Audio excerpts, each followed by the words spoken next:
Okay, let's get this party started. Hey, interweebs, how's it going? Hi, everybody.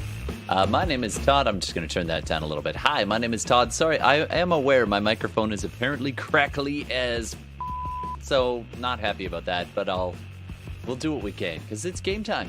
It's game time. So that's the idea. So I hope you're having a wonderful evening. And don't forget that if you're joining us live, you can play along with us, make suggestions, and yeah. The only thing I say is no instant death, but you can make their lives very complicated, and hopefully we can have a good time. All right, so let's meet the people at the table again, do all that. Hey, everybody. Hi, back. Ah, Yo. Jesus, Gordon, you Yo. scared the crap out of me. Sorry, I had some late night work. No worries. That's a not pseudonym. What's the word I'm thinking of? Euphemism. That's a euphemism, isn't it? Euphemism. Gosh, maybe. My role, I got my role changed a week ago, so. Oh, hold on. Just so you know, we are on So the true. interwebs. So. Oh, never mind. Sorry, dude. Secrets. Let me just talk about my boss for a little while. No, it's a good change. Name. This is their LinkedIn profile, and my LinkedIn profile. Exactly. I mean, if we're gonna burn this bridge, let's burn it right to the ground. Through D&D. Yeah, that's the way I prefer to do things. All right, so we got some people joining us today, and I'm going to just be setting up the game. I'll be playing the Dungeon Master, so I'll be making up the story and putting you guys through your paces. But thankfully, it's not just me. We got some lovely people here.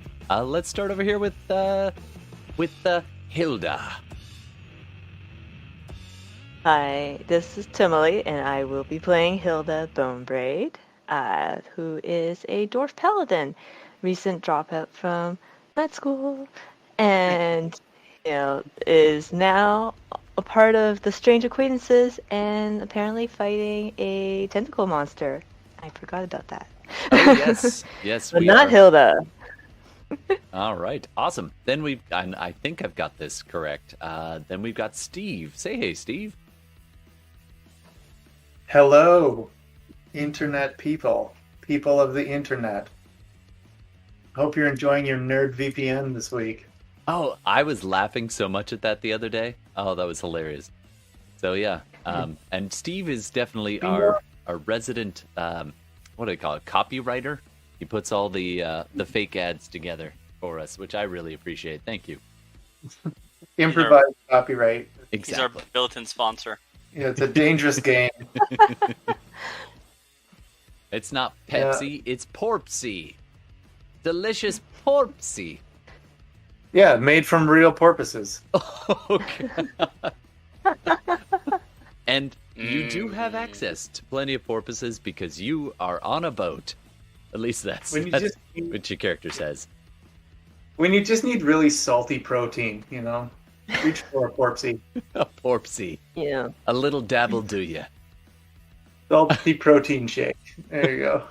Original recipe. Protein. Oh Protein dear. shake. Oh dear. First- You can- First choice of whalers and sailors alike. Are you tired of getting tuna in your tuna? Cut the middleman and just go straight to Porpsy. By the way, I don't endorse the eating of dolphins. I think we're gonna get some hate mail here. Anyway, that brings These us. ads. Sorry? These ads are played in the imaginary world, so anything goes. Absolutely true. 100%. It's We're not a real advertising thing. to our audience. We're advertising to our character's audience. Mhm. All right, and that let's meet up with our good friend Gordon. I don't know if this is gonna work. Nope, got the wrong camera on there. So let's see if Carl is available. Let's go talk to Carl. I'm there. Yeah. Hi. So hey, Carl here, and I am playing Dave Tillman, man, your resident Twilight Cleric. With some Nice. secret anger issues. Oh, not so secret for too much longer. I think that I think the rage is bubbling. It's bubbling. All right, so that's Dave Tillman, resident Tortle, stoner cleric. Actually, That's right. that should be a cleric class, the stoner cleric. And that brings us back. Whoa, Specializing in that spiked. Sorry, folks. And that brings us back around to Gordon. Hey, playing Rook, who is a human rogue, who is part of the Strange Acquaintances. Hooray, on a boat. On a boat. Yeah, so you all find yourselves on a very large ship. I probably should load up the game over on Roll20. And I hear it now too. Very crunchy. Yuck. Sorry, folks. Well, I have a different mic. I'll try that next time. Work. But anyway, so we are going to be using some Roll20, and we're going to dive in just a moment. A quick recap as you find yourselves at sea. Gex. The tentacles wrapped around your waist aren't enough to cause pain, but they are hindering your movement. The waves lapping dark beneath you, the edge of the dock rocking back and forth. The small platform, the raft that you're sitting on is probably about 20, maybe 30 feet wide and only about maybe 10 or 15 feet long. You're connected at the far end to the ship you came in on, the Bull Ship, your sailing vessel. And so it's the vessel you've been learning on and you've been taking all the way from Tazvarel on your way to the Spines. And yet you managed to stop at this very unusual little goblin floating sprawl of a city on the water. However, after some, let's say some physical negotiation, as Hilda managed to earn the respect of a very large goblin by wrestling him down. Little Big Girl is the nickname in Goblin that she has earned. And since then, you've all been welcomed here, trading and swapping stories, trying the ale, trying not to eat the food, and it's been a pretty surprisingly a good evening here out on the waves on this makeshift city floating amongst the waves and the stars. It is late. It is probably approaching 2 a.m, and Gex has just left, having a little word with a goblin kind of shaman by the name of Kel something. I forget now. We'll just call him Kel.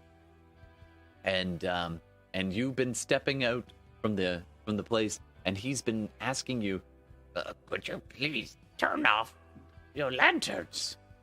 And so you are about to give that. You've just given that order, and the ship is starting to shut off its exterior lanterns. But a moment late.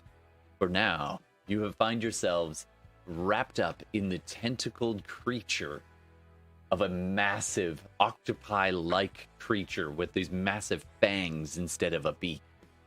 Its eyes twisted and mottled, and it's got about 4 or 5 different eyes stretching across it, what would be its forehead. Its massive bulbous form piled high on the one edge of this raft.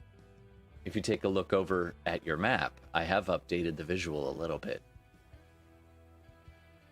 Oh, We cannot see it. I cannot see it. Really? I mean, I'm scrolling out quite a bit.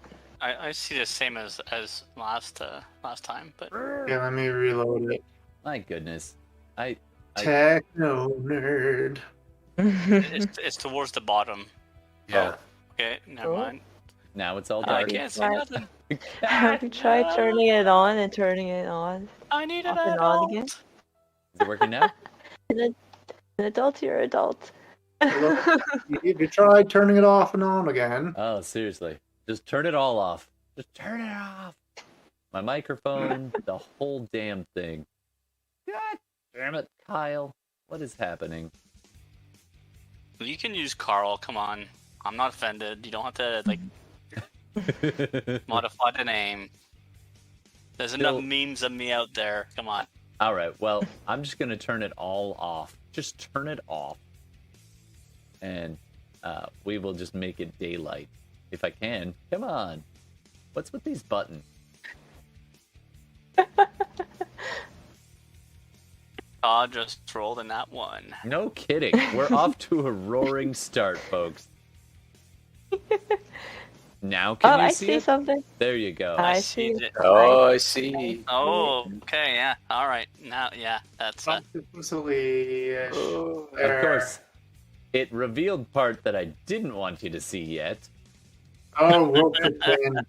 How about we just be role players and pretend we don't know it's What? there? We can't play Whoa, what? pretend. That's not what we do I here. That's not what we do. Okay, so I'm being octopused. You are. So is Kelpo. Yeah, and Kelpo. Yeah. Thank you, Kelpo. I knew it was something like that. See, I always love when Gord is here and he gives me notes. I should write these down, but I don't need it because I've got a Gordon. All right, so Kelpo, the goblin, kind of one of the leaders there, he is busy being strangled, and he is not well. Kelpo. And I'll put his nameplate on so I don't forget. There we go. There's Kelpo being strangled. And over there, you can see Gex and Rook, and you are enwrapped in these tentacles. That's what those green things originally were. All right. So what do you want to... I think we're just going to...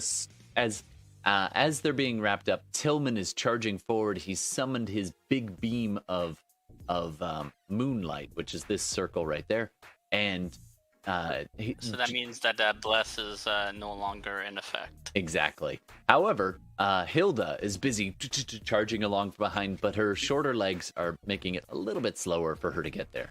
So she will get there. I'm just gonna ask, mostly because I forgot from the last game. Can Top of initiative order. I was gonna say, can everyone roll initiative? I was first. If I can find my notes, you can continue. Oh, Let me see. boy. Yeah, I don't know, man. I don't I think don't see it.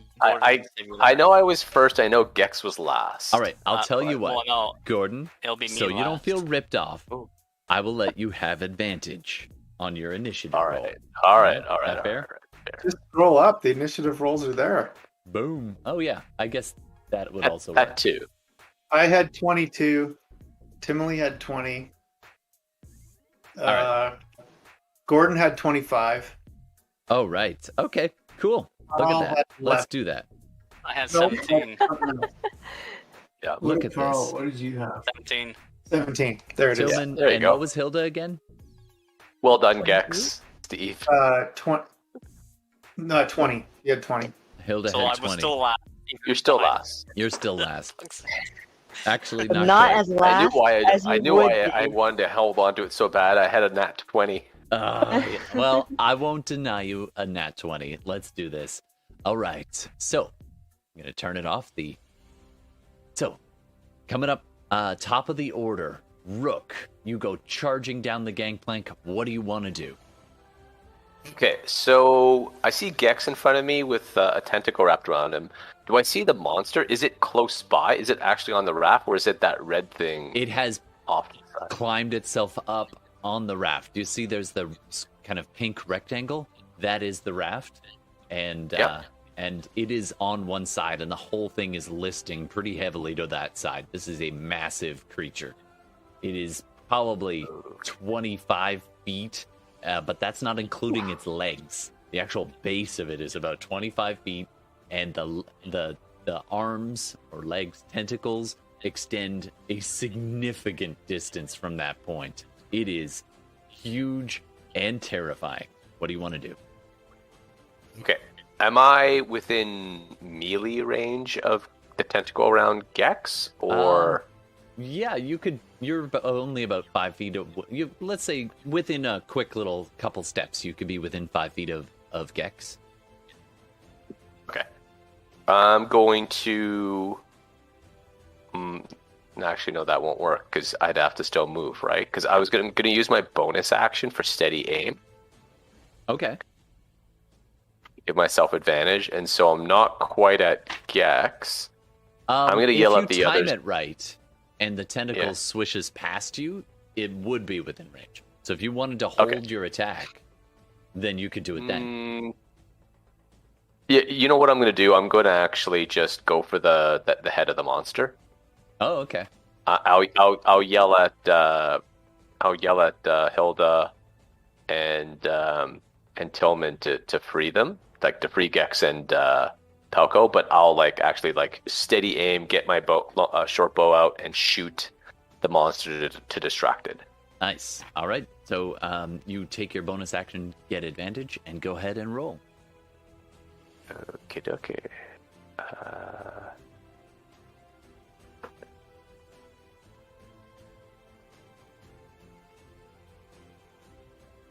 First roll. Second roll. 26. Ooh, that is not too shabby at all. All right, that definitely hits. Okay. Roll your damage, sir, and you do get sneak attack. Yes. So is it all the tentacles and everything? Is it all considered one creature? Yes. Yeah. Okay, so I'm not going to use my Whales from the Grave. Whoa! There we go. Now you can see it. There we That's go. Actually, a little too big. Let me just bring that down. It's as big as your entire ship. All right, so I do 15 damage. 15 damage. Nice. All right. There. That's the tentacle that's holding Rook. Gex. There we go. That makes more sense. Now you can see. I was wondering why you guys weren't like, where is it? All right. 15 damage. Nice job. All right. And you still have a little bit of movement left if you want it. Oh, okay. Can't do that with steady aim. So yeah, done. Oh, cool. All right. That's your turn. Coming up next, Gex.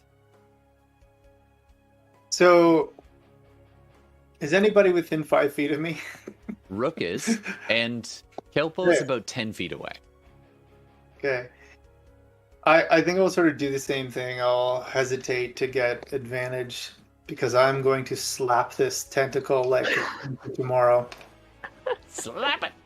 While also using my inflict wounds spell via the slap. Nice. Ooh. Yeah. So. Oh my God!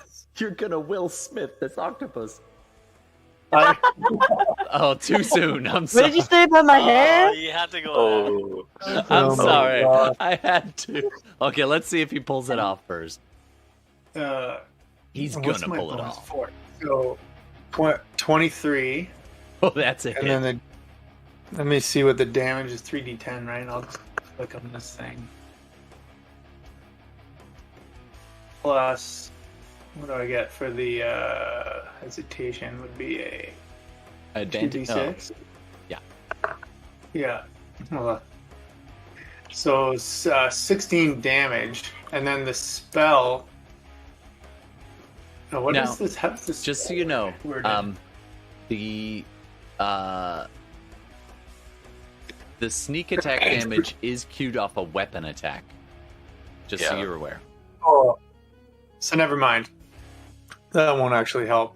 I mean, I could stab it because the spell still goes that way, but I think the spell, because the spell's confusing. It's a melee attack against a creature you can reach, so it doesn't say not a melee weapon. Yeah, but you'd have to hit with a melee finesse weapon.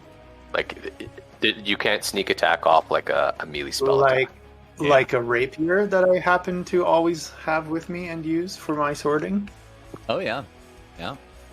Now, but that couldn't cue the spell. Let me just double check something really fast. Well, the thing. Okay, so outside here, player talking, that was what I was debating, is whether I should, not knowing the mechanics, should I stab it or slap it? Right? If the spell works with the sword, I'm going to use the sword. If it doesn't, I'm going to slap it. So it's make a melee spell attack against a creature you can reach. On a hit, the target takes 3d10 necrotic damage. So it doesn't specify unarmed attack, unarmed strike. A rapier is melee. That's my interpretation, but I feel like a wasn't slap sure. is funnier. I think a slap is funnier, and I Well, think course it's it pretty is. good damage on its own too. But yes, unfortunately, those don't stack. And I was just looking up the familiar rule, and I don't think familiars can trigger it either. I don't know. It's We odd. need to check that. Interwebs, if you know, let us know. But yeah, I don't know. Well, it's All not right, what's it important gonna be, 'cause bud? I'm slapping him, and Let's so say- I'm doing. You're slapping it because your rapier is like at your waist, and it's currently enveloped in tentacle. Yeah, so he's been slapped for 14 necrotic damage and Nice. 5 bludgeoning damage. That's a heck of a slap. You just slapped the Out of me. Yeah, there we go.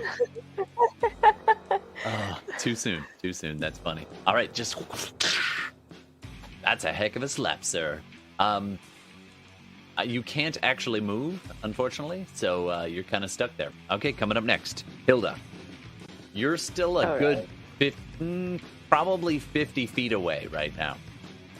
But I do have use of the teleporting cloak.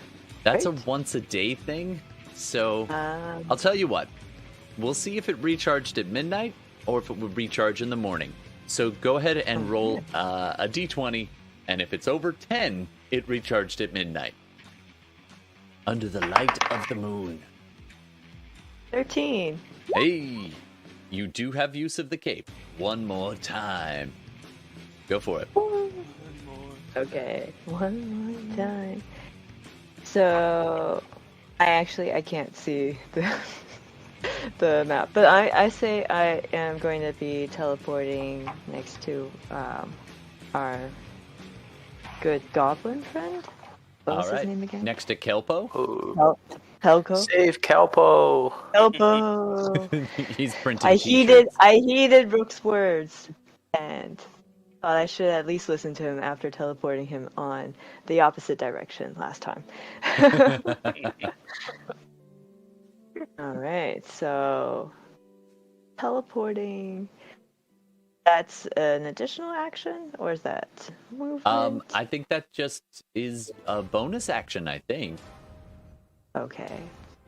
So do I still Well, get? hold on. You can actually, if it's a bonus action, you could actually move, action dash to Kelpo, and then teleport yourself and him out. But isn't Kelpo like currently being strangled? Correct. Which is why you can teleport both of you out. That's the benefit of Oh. Dimension Door, I think. Yeah, you could totally pull Does that it- off. Oh. Okay, so if it is a bonus action, then By all means, give the creature fewer targets. I'm sorry. Let me just double check if it's a bonus action. Yeah, go ahead. Oh no, you could just use it to cast the Dimension Door as an action. Oh, so that is an Oh, action. ah. So it wouldn't work as a bonus action, but it probably would work if you wanted to haul your way in there and set it up for a next time. That could work. Your call. Okay. Or you could just teleport in and just kind of help Wreck free it. him, I guess. Yeah. Yeah, so if I'm gonna teleport next to Kelpo. Okay. Bam. That's your action to teleport next to Kelpo. Let's say just past Kelpo. Or no, this side of Kelpo. Maybe. You could probably see him a little better over there. So you are on the edge of the dock, fairly close to Gex, and you can see there's Kelpo there, just kind of totally tangled up in amongst all the rest of it. All right, you All do right. have a bonus if you have anything that would go on that, or a move action, technically. What can I do? Let's see. Now, if I use Divine Smite, do I have to ready it? Anytime beforehand? you hit it, you can just pump a Divine Smite into it. Okay. But I can't. I don't have any attack. Unfortunately, actions not left. this town. This time. So Kelpo is looking my- pretty rough. I am going to. Who's looking pretty rough? Kelpo, Whoop, because you took Gabo, damage. the Gabo boss. Full boss. I am going to. Well, I guess I'm going to ready my weapons for my next turn. All right, Or- sounds good. For any reaction shots from this creature. All right, nice. All right, coming up next, Tillman. Yes, alright. So I will wish to bring my moonbeam here as my action. Right And there. the moon, it's right. And then I will move myself just a little closer. And let me see Absolutely. if I have any bonus actions that. Not yet. And just remind me with Moonbeam, how much of a save is it again? It is a con 12. It is a pretty beefy creature, but that's Yeah, a 4. we ascertained that last time. So when that's a it did not total of succeed. 8. So that's a fail. Go ahead and roll your damage. Alright, so 2d10 radiant damage. Nice. This shimmering blue cylinder of moonlight just whoosh, cutting through the darkness. There's not even a moon out tonight. It's weird. But the moonlight lights up this particular cylinder, and it just plays like almost like a spotlight across the deck. And where it touches the tentacle retreats as though burned, and then it shines onto the kind of the head of the creature. So does that mean that Kelpo and Gex are somewhat released from the tentacle? Yeah, and you know what? I'm gonna make it do another concentration save as well. Let me know how much damage it did. Oh, 11. Nice.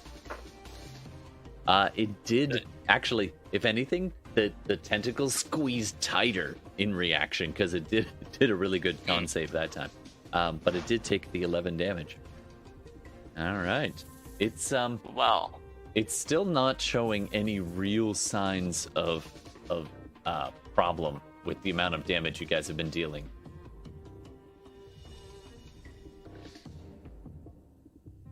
All right. I'll leave that one there. That'll be okay. So, coming up next. Do you move closer? And that was your bonus. Okay. Yeah.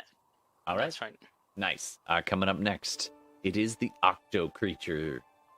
So this thing already has Gex and Kelpo all twisted up in some of these, and it shifts, and another tentacle lashes out towards Hilda, being pretty close to the target.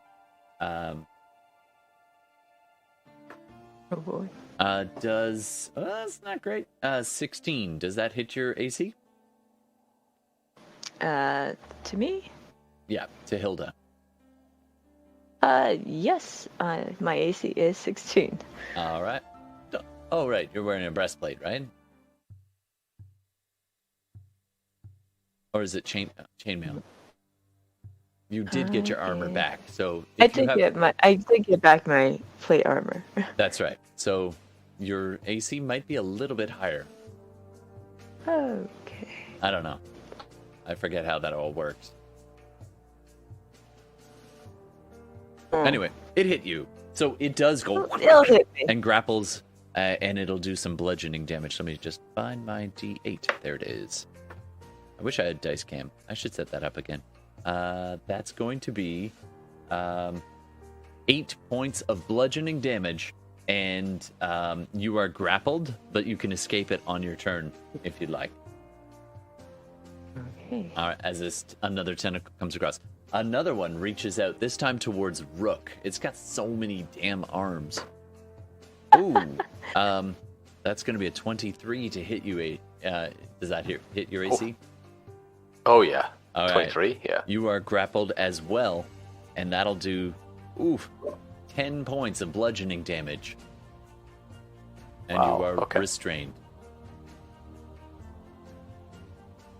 Nope, sorry. Grappled and restrained. All right. And There's a lot of restraint just for here. fun, because it didn't seem to enjoy that touch. That was a bad touch, Gex. That was a bad touch. So it's going to go at you again with its third attack. And yes, it gets 3. That's a 23 as well. Oof. And that's going to Yeah. be 6 points of bludgeoning damage, and you are doubly restrained as this time the tentacles start wrapping around your shoulders. You can still move your arms a little, but you'd have disadvantage. All right, top of the... So Kelpo's what's the turn. total damage? That was just What was the total damage 6. it did to me? 6 bludgeoning. Okay. All right, it is now Kelpo's turn. He's trying to reach his little scepter thing, the little stick with a red gem on the end. And he reaches out, tries to grab it. I'm going to do dex save. Oh, natural 20. He reaches out his clawed little goblin hand, and it's just about a foot too far. And then all of a sudden it goes into his hand from that last foot. And then the gem glows, and there's a burst of fire in that immediate area. And he tries to target it with something. And the flame goes wide, and it's going to hit. Let me just do the 12 o'clock roll. 2 o'clock. Okay. So, Gex, it doesn't hit you, but the burst of flame directs downwards and like plays almost across you, and you're like, ah! And then it pans across your feet, trying to hit the tentacles, which writhe out of the way.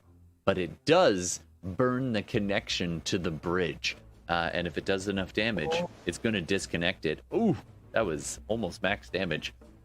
So that little bridge point connecting your newly donated raft and the rest of your team is now disconnected, and it starts to slightly shift as so there's now a 2-foot gap as the waves are just shifting the two separately now.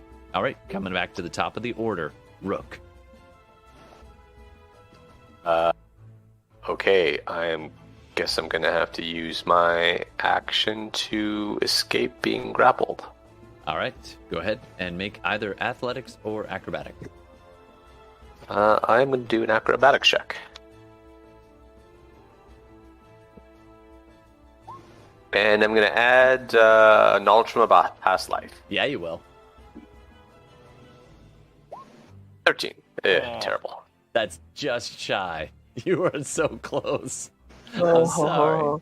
So you're just like, ah, ah, and you wiggle out, and then the tentacle just coils around your other leg, and you're like, damn it. Sorry, pal. You do have a bonus and a move. Well, not that if you can do other things with your move action, you could use it. No, not really. So, All right. I guess that's it. All right. Unfortunately, that's it. All right, Gex, you're up. You are Well, writhing now I'm with tentacles. Stab it. Yes. Yeah. No, I am gonna stab it. All right.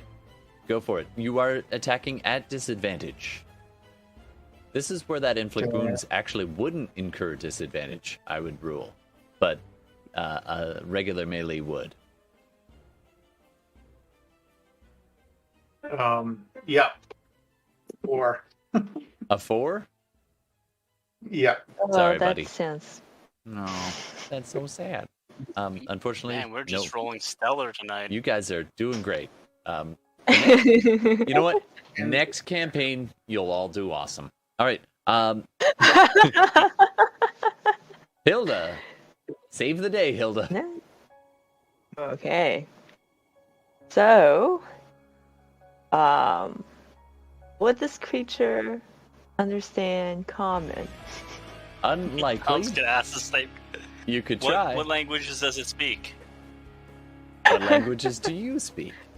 It is making all kinds of sounds, not much of which sounds like a language. Okay. Does it speak Aquan?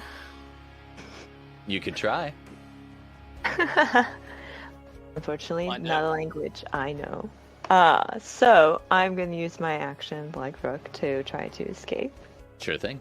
Also, I will say this: if you deal enough damage to a tentacle, it would also break the grip. Maybe I will attempt an attack instead, because I think that seems more like Hilda's style. Absolutely.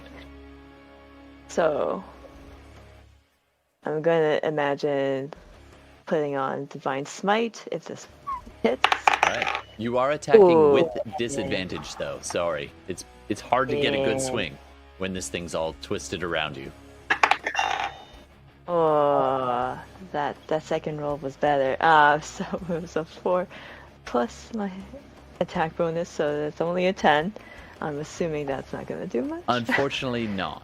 It's not the hardest creature to hit, but it's harder to hit than that. Sorry. Than that. All right, you do have a bonus and a move if Alright. you want it. Well, then I guess with my bonus action, I am going to try to attempt to wriggle it out. After... That's actually okay. an action, but I will say this: you can do a second attack, just like a kick or punch, as a bonus action if you prefer. Okay, so let's see.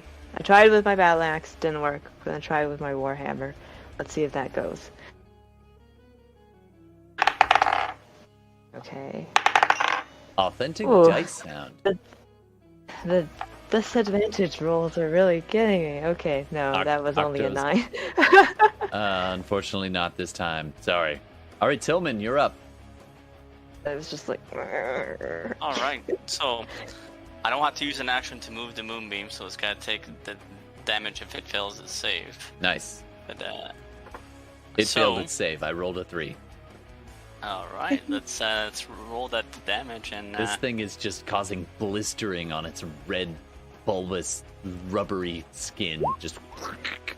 Ooh, 14. 14. Yay, Tillman, doing something. Whoa! All right, well, thanks, man. This is your time. Down here, it's your I will- time.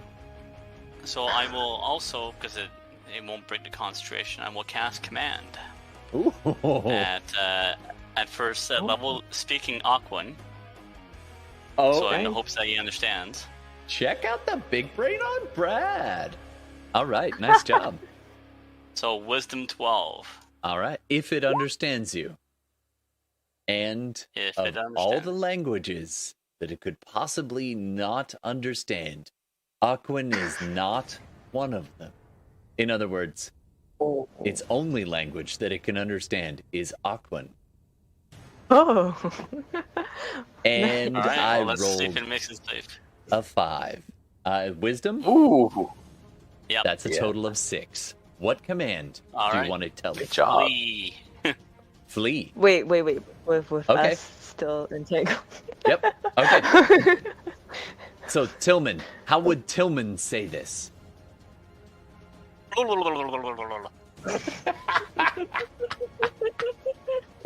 And this whole thing, the whole massive creature shudders and turns, all 5 of its eyes, locking eyes with Tillman. And it just turns and sloshes back into the water. I need everybody who is currently restrained. You need to do a. You get one. You get one acrobatics or athletics check to see if you can not go with it.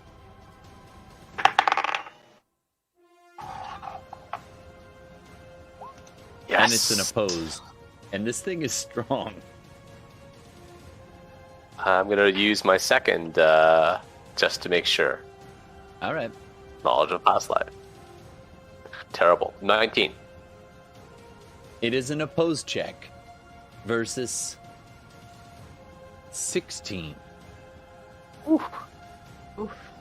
So, Rook, it pulls you sideways, and you're about to lose grip on the dock, and you grab onto this kind of jutting out post, and the tentacle just pops off of you. You are dangling halfway off. I'm going to consider you prone, but you are not dragged along with it. How about you, Gex?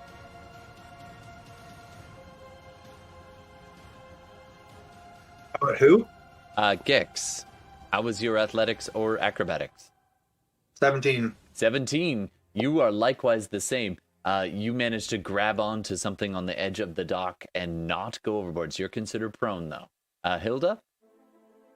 I rolled a 18. Oh, Hilda just digs in her heels, gets dragged a little ways, and I will roll for Kelpo. Oh god. And, Sorry, Kelpo. Kelpo. and that's 5.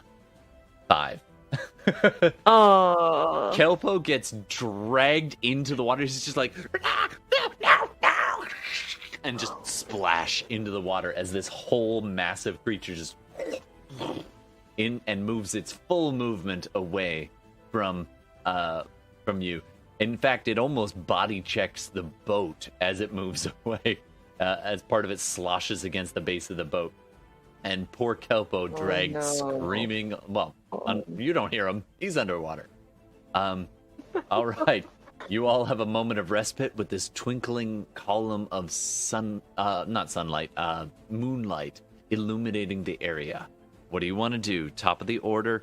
That was on its turn. Let's see. Vera? Top of the order. Rook. So it's still there, though, right? It's just fleeing. You can see it in the water, but it would be difficult to hit it at this range. It's moved a good 40 feet away. It's underwater. Most of it is. The very top of its head isn't, and some of the tentacles are just thrashing as it's propelling its way away. Wow. But the top of it's still above water. Yeah. Okay, it's still in range, though. I could shortbow it. I can just get up. Yeah, probably. It's about 100 feet away from where you are, maybe 90. I'm not sure if that's your short range or long range, but it's probably within range. Shortbow is 80/320. Actually, 80 is just to its head from there. Just. Okay. So I'm just gonna stand up, bonus action, steady aim, and let another one shoot. Try to hit it again, and hopefully it'll help out Kelpo in some way.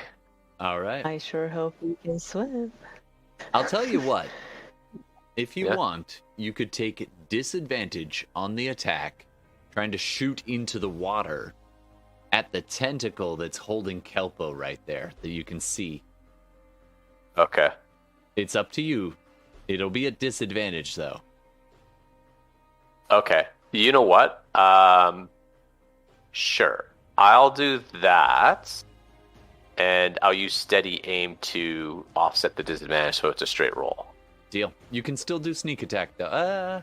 Because Yeah. Kelpo is within Yeah. 5 feet of him. There you go. That's it. Yes, Kelpo's he is. busy chewing on the Exactly. tentacle. You want? If he's going down, if I'm going down, I'm eating calamari.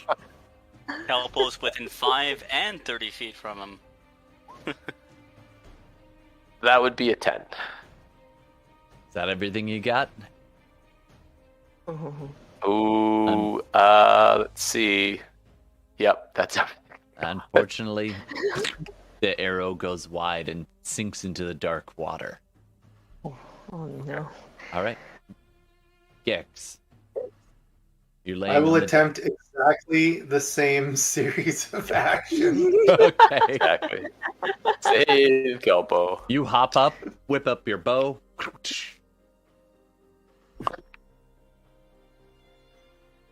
Oh my lord. Oh, actually, that's not bad. Plus. Oh, 19. 19? That's a Yeah. hit, sir. Deal your damage. If it's enough, it might do it. What's my damage?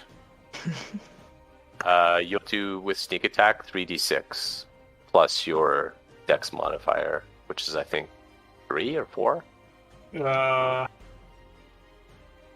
Yeah, short bow's 1d6 plus 5, so that's 10. Sneak attack is another 2d6. Yeah, so 3d6 plus your dex mod. Yeah. So, oh shoot, I can't remember what I rolled. I can't remember. 4 plus whatever the first d6 was, which we'll call 6. Plus my dex mod is 3, so that equals 13. 13 damage. Nice hit. It's a solid, and you can see it stick into right next to where Kelpo's kind of being pulled away. But the tentacle is still, it loosens, but it's still got him. Mostly just by the suckers at this point. You almost there. All right, coming up next, Tillman. Oh, sorry, Hilda. Okay.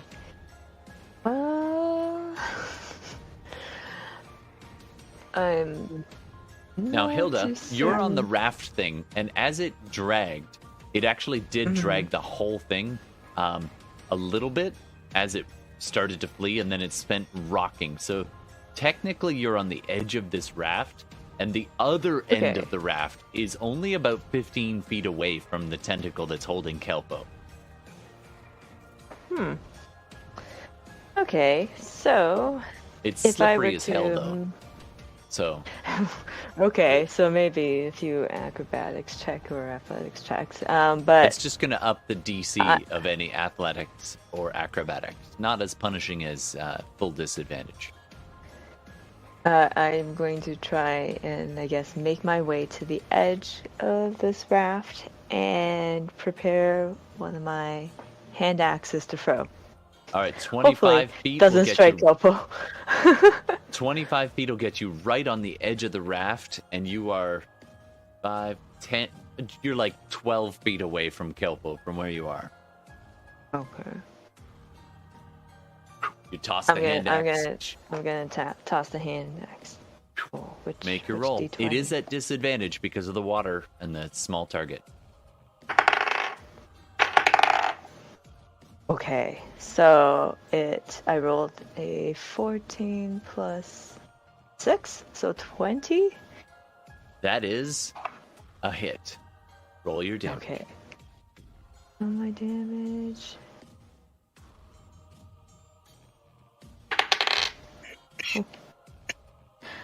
That will be a 6 damage. 6 total? 6 slashing damage. Yes, 6 total. I only All rolled right. 2. Literally, it has unwound from around him, but 4 suckers are just literally holding on to, like, one on his neck, one on his shoulder, barely. And his arms and legs are just like, and he's getting dragged. Oh, no. You're so He's gonna have close. some nasty You're hit so. humor. Oh yeah. Oh yeah. You are so very close to getting Kelpo out of his grip, but not quite. Tillman, what do you want to do? Give me 1 second. Alright, fuck it. Tillman's gonna move. Oh, hold on a sec. Wrong thing. Move here. Yep. Cast command. And, yeah, he's gonna cast command. All right. Let's hear Tillman do it again.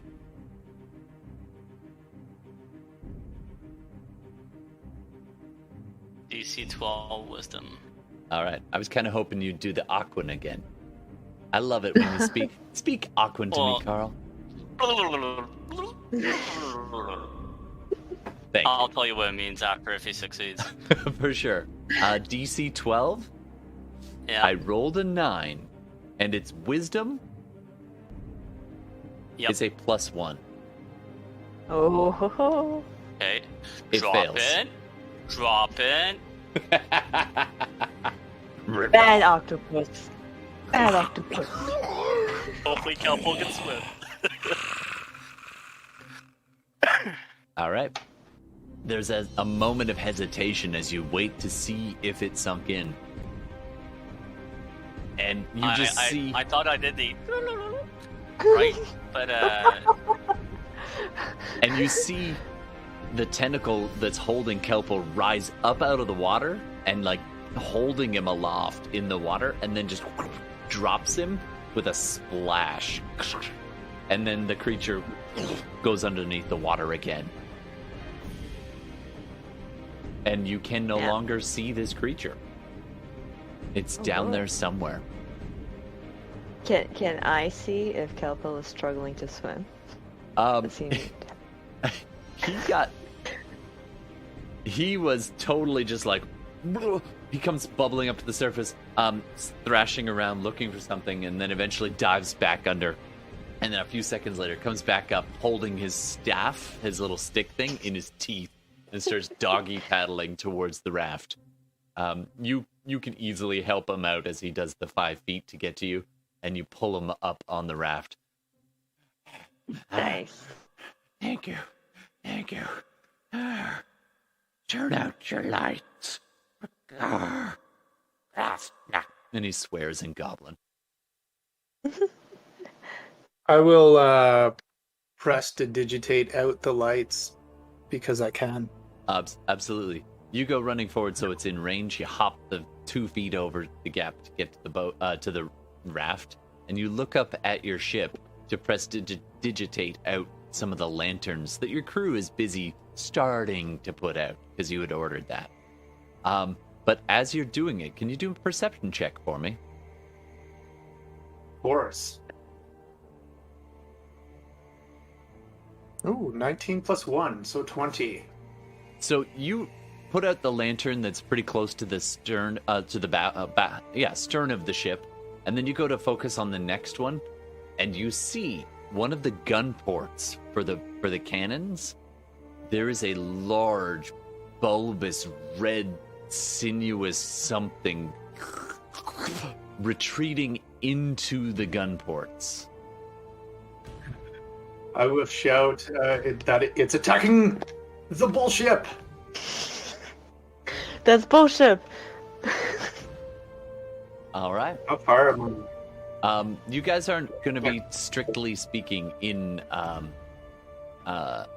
initiative order until I say it again. So you can kind of interact however you wish for the next few seconds. What do you want to do? Oh, hold on. It's retreating, it's entering, or is it a tentacle going inside the port? By the time you saw it, because it used its whole action to kind of disappear under, and then in the dark on the kind of towards the bow of the ship, way over here. You see it just as the tail end of those tentacles go into one of the gun ports. It has entered the ship. A big thing has entered the ship? Yes. Yeah. Octopi can squeeze into tiny little spaces. And it just crammed its massive head in, bloop, bloop, through, and then the tentacles all kind of, and its bulbous body. I mean, there's some damage visible. The gun port is, banged up and expanded out a little. Yeah, okay. I'm just imagining the ship's inside is just filled with a feast at this point. It's jam-packed like a sardine. Yeah, probably. It was a big creature. It was a serious percentage of that. It was real big. All right, what do you want to do? You're all just standing and Yeah, I mean, I guess I'm gonna race back to the ship if I can. Is there any way to easily get there? Are we connected in some way? Well, the raft got severed. The raft got severed, and there is crew up there. You can even see Lek kind of leaning over the bottom, over the railing up there, a good 30 feet up in the air, leaning over the side, being like, "What's going on?" Monsters entered the ship. Throw down a rope so we can get back. Oh, all right. Tie it off.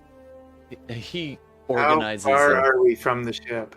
You're at the nearest point on the raft. You're only about 10 feet from the base of it, but that's really near the stern castle. So you would have to jump and climb. You could try just diving in and following that thing, but it's probably easier to just get them to throw you a line. Yeah, rather than I'm throw me a gonna line, try to- I'll do like a big Kapoor, like running along the side of the ship to kind of Yes, that get back up. happens, because that's just cool. So Lek like throws you a rope, and you grab it and just and start swinging. And Lek's like, "Oh, I should have tied it." He's gonna do a strength check to see if he can hold you. Oh no! All right, so he goes thumping against the railing and takes some damage, but does manage to hold it and like and loop around. And this big Tortle hand kind of reaches over him as Tammy comes rushing up, and the navigator comes rushing up and grabs the line and starts pulling it in. So Rook, what happened is as he kind of got dragged, not overboard, but to the edge, you started your swing, and it was gonna look so cool, but it ended up with your feet in the water and kind of your shoulders out, being like, ah. So once the Tortle, Tammy, pulls you up some, you're now up on the ship the way you'd hoped, and you can kind of rappel sideways. Yeah, running on the sides to go up. Yeah, Nice. Can I get you to do an acrobatics check for me? sure. 19. It's rogue, man. That's what this is. All right, you just go and you get the momentum, and you time it just right. You make it so you kind of ended right against the base of the ship here, and then you go running along. You kind of retreat back to get momentum, and then forward, and you go, and you let go. And which gun port would you like to go for? Do you want the first gun port there or the second? You could go for either with a leap with that roll. I mean, I think I would go for the safer one, so the first one. All right. Just to go in. So you just get the 'Cause height and come dropping down. You have to let go of the rope to kind of as you get there, and you grab onto the edge of the gun port and pull it open. This one was closed, and you easily pull it open, and you can pull yourself up and inside. Done. All right, that's your turn. Do I see it? We'll This is play fine. in just a second. Closer Okay, you do that. All right. I'm going to count that as your action. All right, Gex, what do you want to do? You just saw all that go down. You're just... I can jump pretty far, so I'm gonna run and jump and go for it. Full same- send. The ship or the gun port? I'm jumping for ideally Or as the far rope as that- I can. The Rook just left. I'm gonna try to jump, and if I can't, I don't know. It depends. If I think I can get a hold of the rail, I'm gonna try to get up into the ship. If not, I'll jump and try and like grab onto the gun port and pull myself through. That's going to be quite the jump. If you leapt from about here, you'd have to go 5, 10, 15, 20 feet, but in another 10 up. So let's call that 25 feet, like on a slight diagonal. That's a hell of a leap, but you can certainly try. Wait. I'm going to I furiously don't look know up if I can go jumping. that far. How far can I jump? I would know. That's a good question. Well, can I sort of jump from like here? Oh wait, I guess select the thingamajig. From like here to here. From That's where? the Sorry, idea. click again. I From was like looking down. right Yeah. here to right here. Okay, that's going to be a bit easier. So that one's going to be, it's only about 8 feet across. So I'll even say just 5 to get your upper body to grab a rope. But it's going to be another, that's going to be 10, about 5 up as well. So it's about a 10-foot leap. So go ahead and make your roll. Yeah, that I can 10 make. to So I'm gonna 15. kind of run like this, like this, like this, and then leap like a crazy person. Nice. Athletics check, please. It's not the highest of DCs, so you chose the easier way.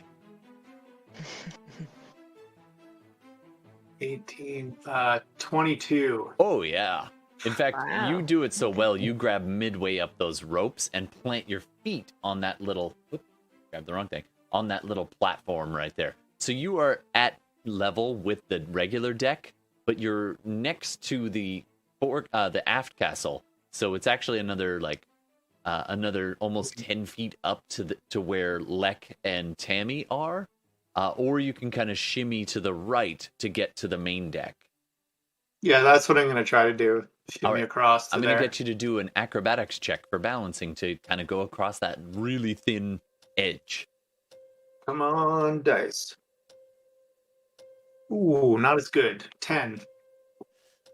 You do succeed, but you start to lose your balance. Fortunately, the rope that Rook had been holding onto, that Tammy and them had secured, is still there. So as you start to lose your balance, you reach up and you grab that rope and steady yourself. So it's just not as slick as you had wanted. You gain your balance and you do make it there. And that's going to be your entire movement just to get up on the main deck of the ship. All right, next up, Hilda. What do you want to do? Kelpo is next to you, kind of sputtering, but he is alive. He looks pretty hurt, though. Oof. I do take a moment to, I guess, perceive any injuries, whether or not they're internal, like... Oh, it's mostly crushing damage. He's probably got a couple of broken ribs, and he's got the welts from the suction cups are just nasty. They're just like, oh my god. But he'll be okay.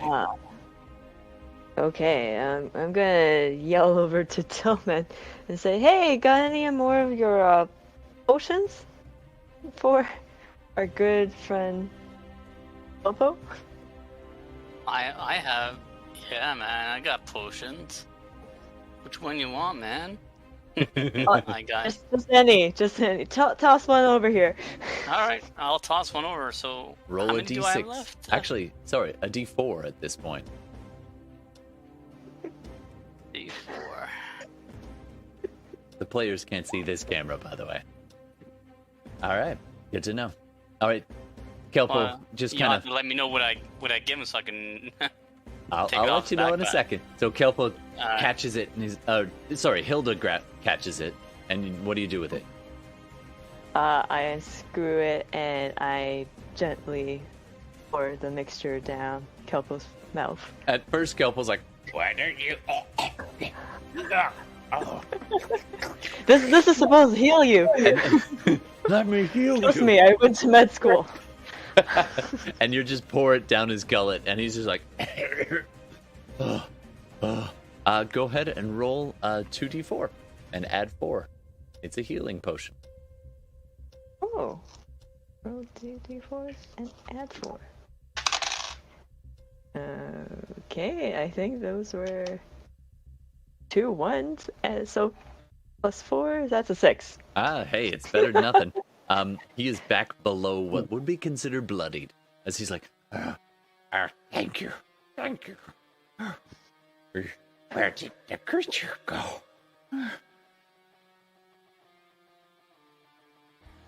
All right. Sorry, I didn't catch that. That's okay. He's just muttering in Goblin. He thanks you. He seems much improved. You still have your move and a bonus if you want.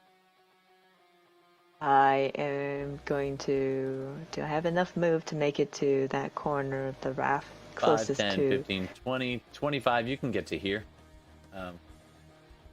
You can get all the way down to here. Okay. And is that rope still hanging? It from that is, but area?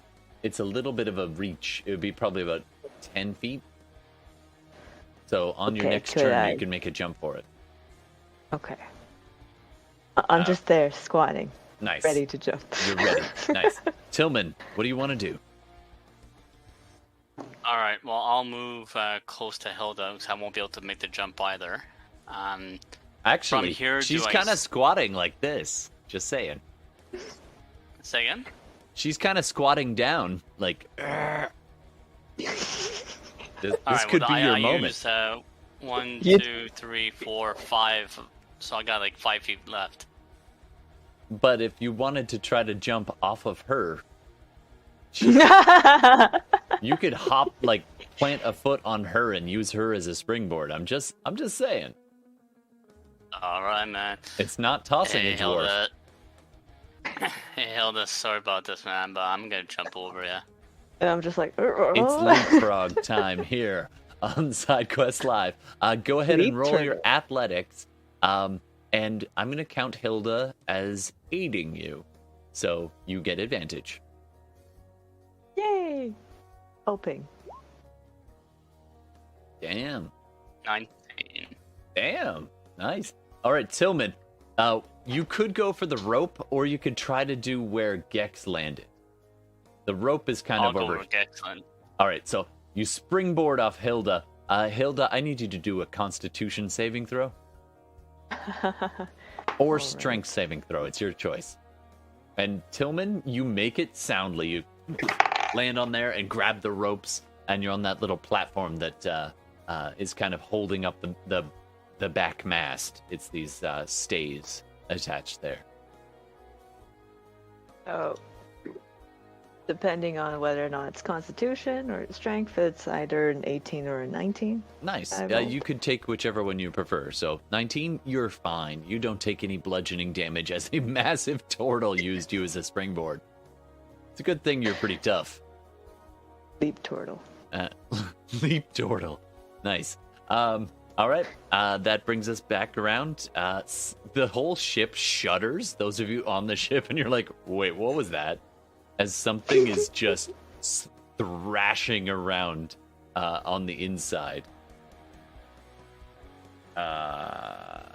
Just one sec. Just gonna make this real easy. Whew, that's interesting. Okay, there we go. I'm just recording something. No big deal.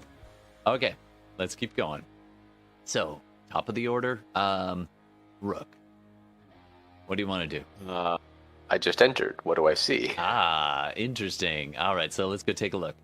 So I'm just gonna grab you and move you up top. So you've just climbed in the kind of rear gun post, and I don't know if you can see where you are. I can see myself. Yeah. Yeah. Okay. So you're in the ship's main one below. It's like the cargo deck. And it's dim in here, and just do a perception check for me. The DC is probably very low. Okay. Oh, okay. 9. Well, good thing I- the DC was very low. It takes you a few seconds. It's more about how fast you spot it, and unfortunately, you didn't spot it quite in time to save yourself a bit of trouble.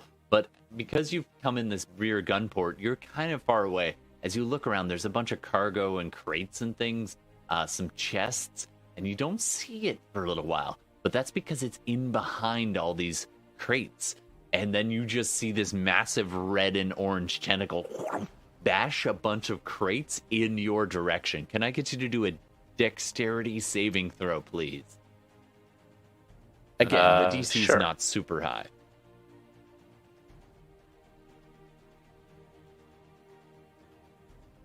Natural 20, 27. Whoa. Ooh. Not only do you not get hit by the spilling cargo, you can use it as a springboard to kind of leap up and over. The ceiling in here is a good 15 feet high. So you can choose which way you want to go. So let's say you came in, you came in back here. There is a stairs descending down to the kind of crew quarters, just in front of you. There's also towards the bow of the ship, there is actually near where you are as well. There is another ladder as well. Let's just say the ladder's right over here to go up as well. So up to the main floor, there is a ladder to the deck above you, and there's also another larger ladder descending down almost 5 feet away from you. The creature itself seems to be about a good, let's say, 50 feet, maybe 60 feet away right now. Let me check. Yeah, it's about 50 to 60. Its tentacles are about 50 feet away, and the creature itself is closer to 70 feet away from you. It's managed to slither across to the far side of the ship, And you can actually see it's got other tentacles reaching out through some of the other gun ports on the far side. You do still have your action. So what do you want to do? And your move. So I have damn.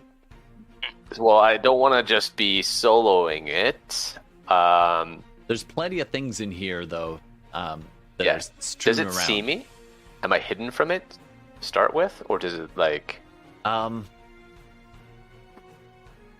It's hard to tell, but it doesn't seem to be facing in your direction. If anything, it's got several of its tentacles prying into the far gun ports, and in fact, two of them are through the same one, and another one is going through a nearby gun port, and it's busy pulling and thrashing at the gun ports, and you see it tears off a section of the ship. There is now a damaged section on the far side as it's just ripping into this ship. So right over here is now a wider hole. No, my carpentry work. Oh no! You know what? I'm just gonna. I don't know how to shoot to use the gun port internally, so I'm just gonna shoot it. Hope that I get my sneak attack, and then I'm gonna try to hide from it. Sure, make your roll. So, make my roll. You're gonna need to move, probably either along on the starboard side of the ship quite a ways to get a line of sight, because there's a bunch of crates in the way, which is probably also good because it is keeping you hidden.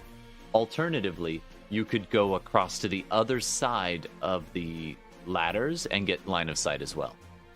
Yeah, that's what I'm gonna do. I'm gonna go like across, like basically shoot, and then kind of aim to like basically hide behind, like there. Absolutely. So I'm just basically gonna go loop around here and run back and hide. So roll 1d20. Do it, and you have advantage. Okay. Let's see. Come on, crit. Nope. 22. 22 is a hit. Roll your damage, sir. Okay. 13 damage, and then I'm gonna loop back here and try to hide. Deal. All right. Sounds good. Wow. So I'll roll with my bonus action, and I'll roll stealth. 25. 25. You feel pretty sure that it doesn't know where you are, as this arrow off into the darkness, and you hear it strike true, and then you don't stick around to wait. You just around the corner, and the whole creature just, and it kind of turns so that 3 of its eyes are facing in your rough direction, but it doesn't seem that interested, and it goes back to prying at part of the ship, and that hole that it's digging over there is starting to get alarmingly wider.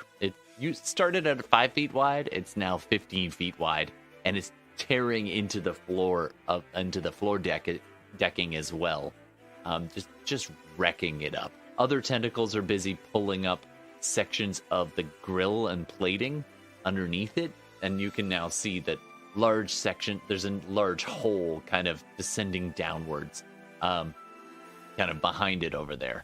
That whole grill and stuff are pulled apart, so there's an extra entrance to the basement. Okay, that's your turn, Rook. Gex, back on the top deck. What are you gonna do? Try to get down there as quick as possible. Absolutely. As quick as giantly possible. You could go inside and then down the wide stair, or you could pull up one of the grates and try to drop down. Whichever's faster. Honestly, my probably the grate. Could do it. Okay, you run to the edge. Do a strength check to lift this thing. Strength check. 7. Oh. Unfortunately, not the strongest. It's mostly because it's slippery and wet, and so your hands keep slipping, and the grate just doesn't want to pull up. You still have about 15 movement left. You could go the other way to the stairs. He kind of yells at the top of his lungs, "This is not the time for a senior moment!" Nice. And then he'll try again, I suppose. Sure. You can do it as a bonus action. I'll let you. 2 pulls. It's 2 pull gags. 9? 9 again? No, it was a 7. Yeah, that's not gonna do it, pal. I'm even setting the DC at 10. So you start to feel it go, and your hands just slip, and you do one of these like, oh, it's super embarrassing. If he can, he'll just yell, "Someone give me a hand!" All right, nice. You yell that, and we'll see what happens next. Okay, that's your turn, Yeah. Gex. Hilda. All right. So after, Dave basically used me as a springboard, I crouched back down again and prepared to spring myself onto the same rope that he used to climb up. All right. So make your athletics check. If you get a run at it, the DC is lower. Could I hold on to the rope and just make sure it's tight enough that... Yeah, actually, from where you are, out? Tillman, you could turn and extend a hand. Woo! All right, I will. All right. Tillman All right. is aiding you. You have advantage. Go ahead and make your roll.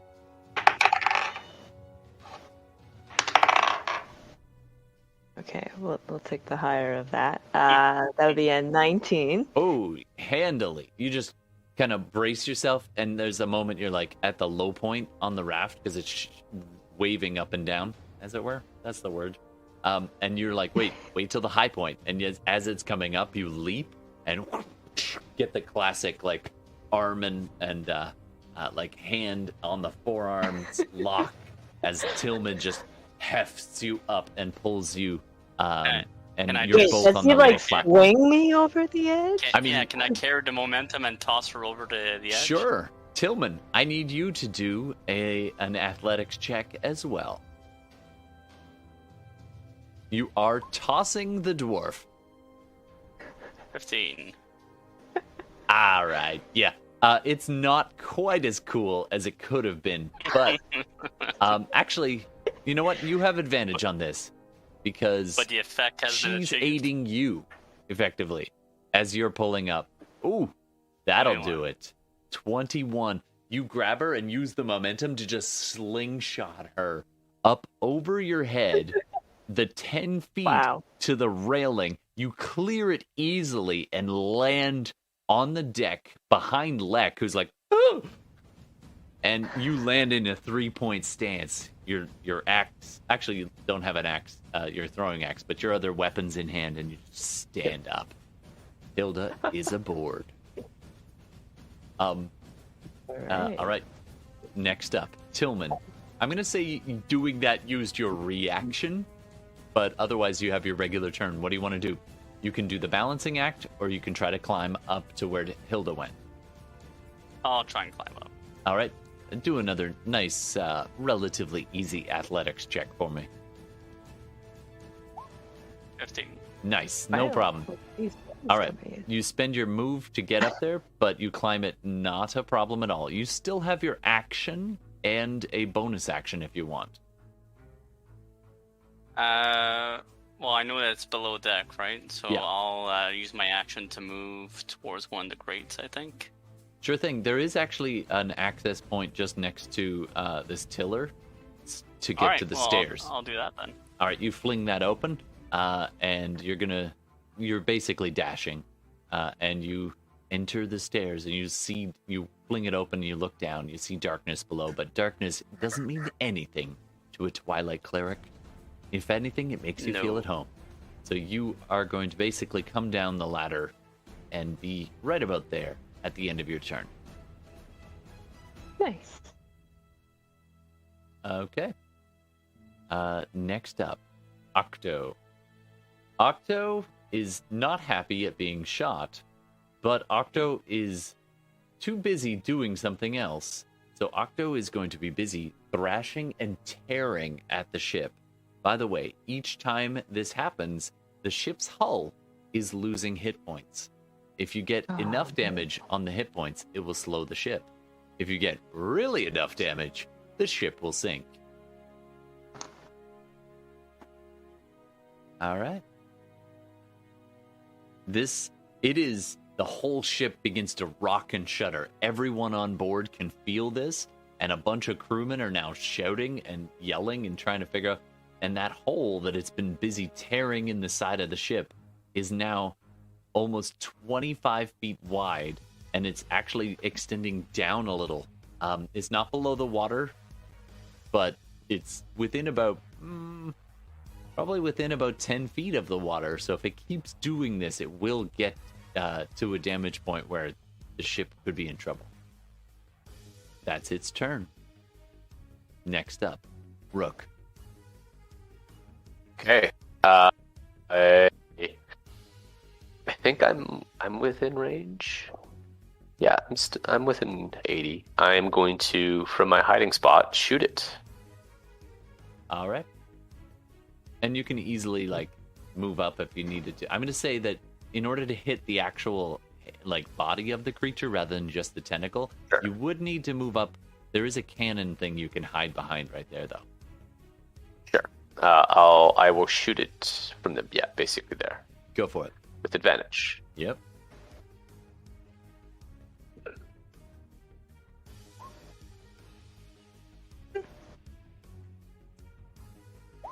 Uh, 19. 19 hits. Go ahead and roll your damage.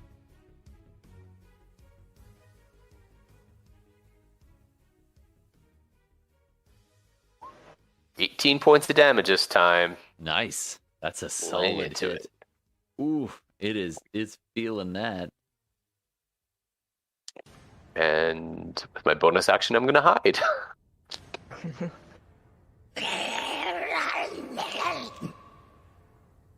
It is really, really mad as the whole thing shifts and stares in your direction. And you duck back as it's just super mad now.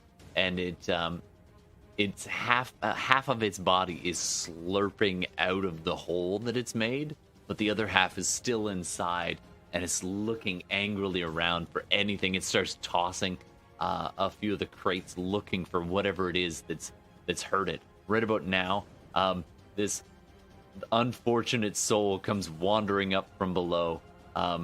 You see this old man come walking up from below. On the other, hold on, sorry. All right, wrong person. There's another ladder. Comes down the other ladder. Comes running in and is like, "What's going on?" And he's holding and the tentacle one of the tentacles lashes out at him, and we'll see if it hit. 1 sec. Yeah, that's gonna hit. Ooh, Oh. 10 points of damage to Barak. Oh no, back. Brack. Let's see. Is he made of stern stuff? Oh, he is not. Most decidedly not stern stuff. I don't know how he survived on board the ship this long. But yeah, he gets just batted by the tentacle and goes flying across and disappears into the darkness somewhere back there with a thud. It's a bad day to be Barak. All right. At that point, the creature is going to just cause general damage for the other two attacks. Just flinging stuff around. And that's going to be another 15 points of hull damage as it's just flailing and smashing. Okay. That brings us down to Gex. Oh, now I got. You're about to try to pry this thing, and there's a loud thump behind you, and Tammy comes running up behind you and grabs the grill and and now you see there was a chain on this thing. So the chain kept holding it down, and she just let's see how she does. Oh yeah. She rolled a 17 and just the whole grate just goes flying, the little minuscule chain, and she motions downwards. I will just like drop straight down in there. Nice. All right. You give her a look and then drop. I don't know, some kind of look, and you drop straight down and thump. You land. Do an acrobatics check. Acrobatics check. 18. Oh, good. So you land, and you only take half of the falling damage, which was 6. So you take 3 points of bludgeoning damage as your feet just slam into the cargo deck, 15 feet below. And just in time to see a tentacle just past your right foot. Wow. Yeah. Those cat-like reflexes. All right, that's your move, or at least part of it. What do you want to do? I will make to be stabbing it. Okay. I'm within range. It appears that I am. Yeah, you can. Well, it's got reach. You're going to have to close a little bit more. 5, 10. Yeah, if you get into about there, you could stab its body from there. Yeah. All right, you go running at this thing. Go for it. You don't have advantage, unfortunately. But I don't have disadvantage, right? No, just straight roll.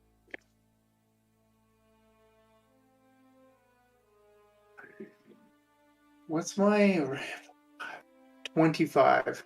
Ooh, that's a hit. I don't think you can add sneak attack, though, unfortunately. No.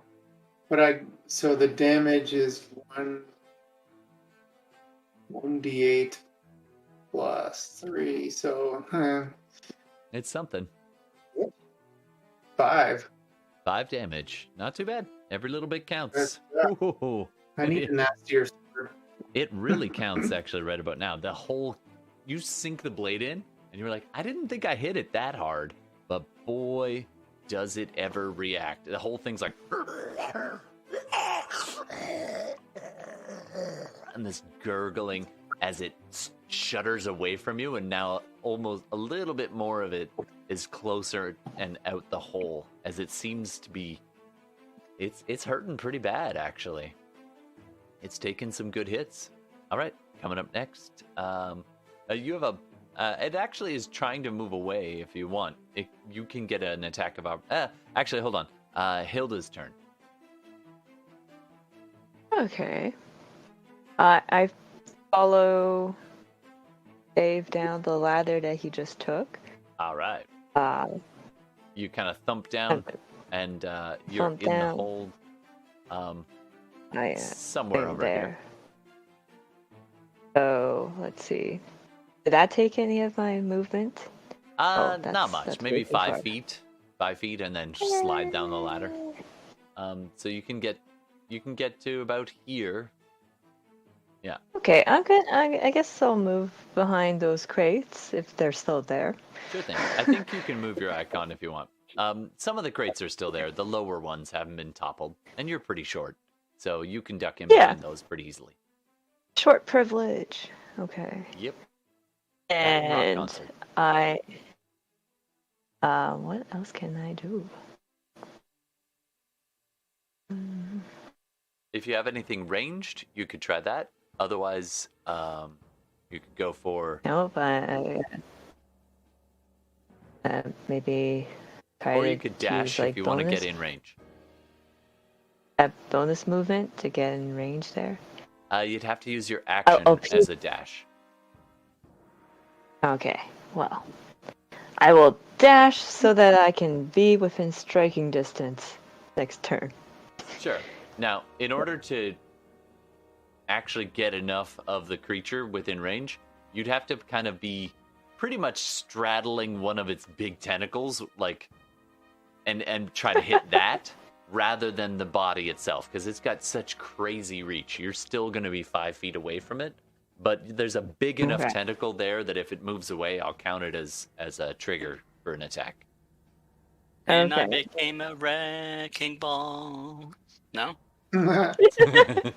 I definitely, I was like, oh. If Straight out of an anime movie. this tentacle starts Pretty moving, much. I'm just going to start flying. All right, you're just ready to wreck it. All right, Tillman, your turn. All right, I will. We're feasting on Is it- calamari. It's looking pretty rough. It's looking real rough. 3, 4, 5, 6, and how far am I from this? I do like calamari. I'll use I'll take out my javelin, and I'll hit it with the javelin. All right, make your roll. 21. 21. Roll your damage, sir.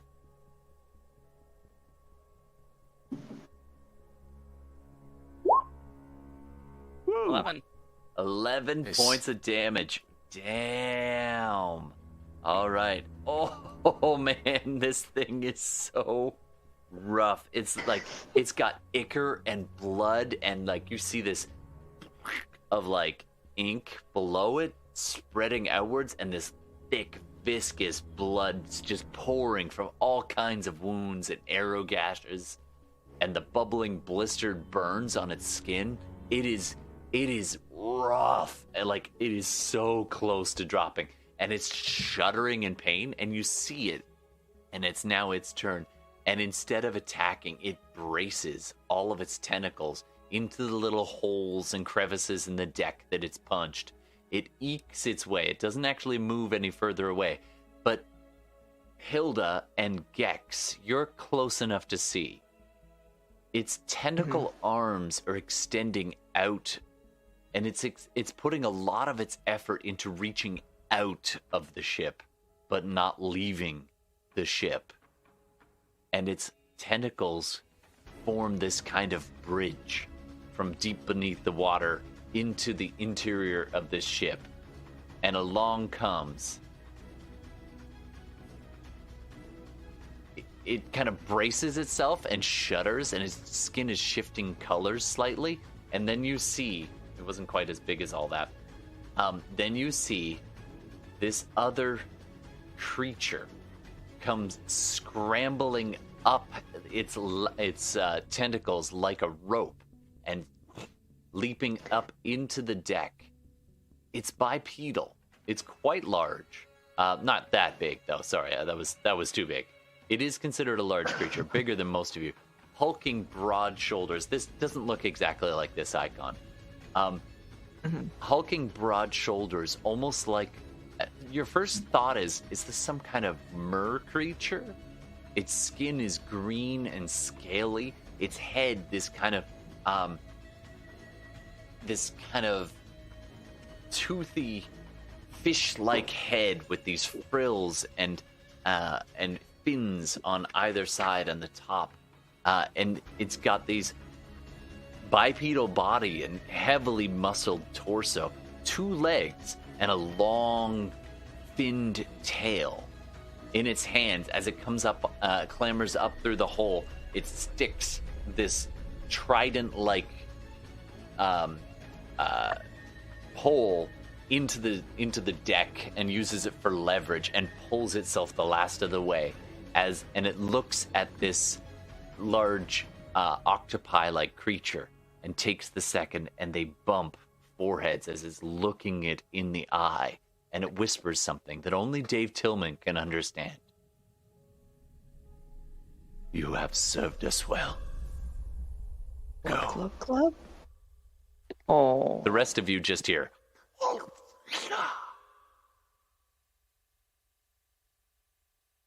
All right. A slight South Sea accent, you know? Yeah, exactly. Exactly. All right. You see this strange creature has clambered its way aboard. What do you want to do? It is now Rook's turn. Okay. Can I get a line of sight shot on the... I know I can hit the octopus, but could I also hit the new creature, or is it kind of covered? At this point, the octopi is half out of the hole and kind of descending a little, so there is enough height. You could see basically it's got about half cover if you're aiming for this new creature, this fish-like creature. You know what? I'm gonna finish off this octopi with advantage. All right, do it. Turn this Okay. octopi into an octopi.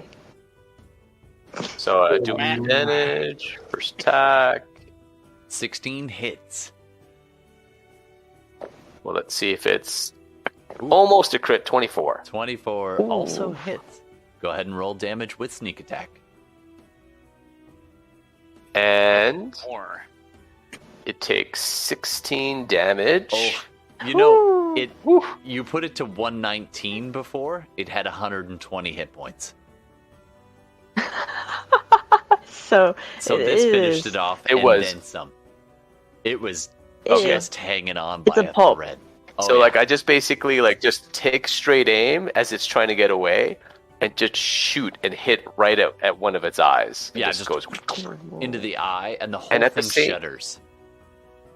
And as that I'm doing that, I whisper, "Friends, I'm gonna need a little help."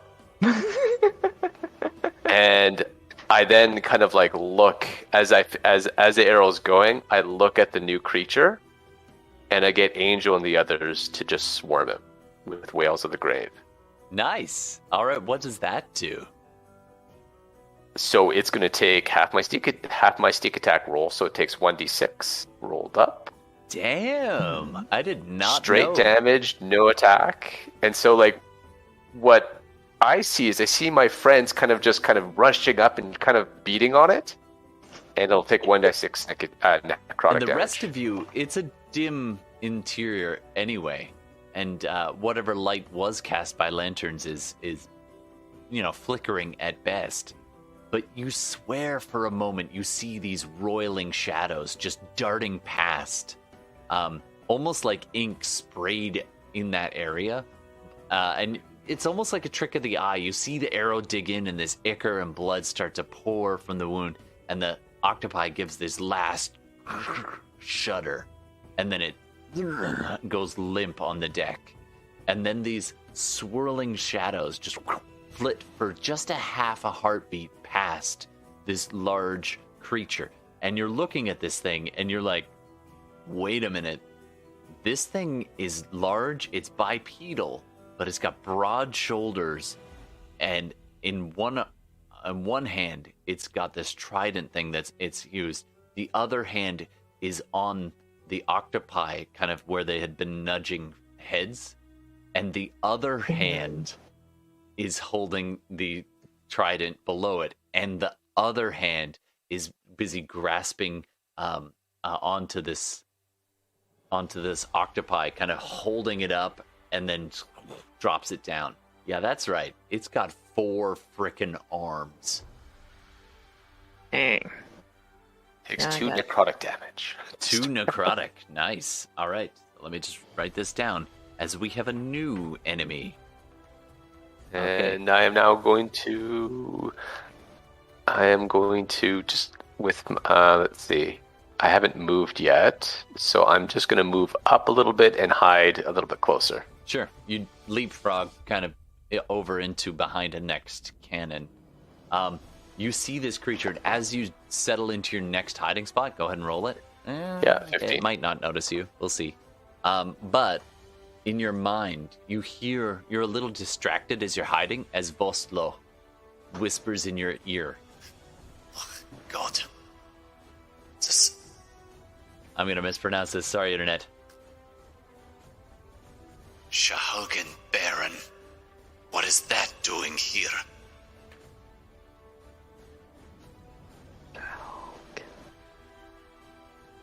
All right. Next up, Gex. How far am I from this new threat? You're actually pretty much the closest. It's about 20 feet, but I'm going to consider it 25 feet from you, but I'm going to consider it difficult terrain on account of dead octopi body. Okay, I am going to use my familiar. Nice.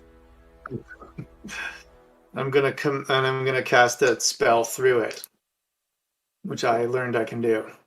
Cool. But All right, first so of in all, through the window, or not the window, the giant hole that the octopi had ripped, or down from above you, whichever you think is cooler. I'm just wondering though, as a cantrip, can I use a cantrip and a spell in the same? If it's a bonus action, yes. If either of them is a bonus.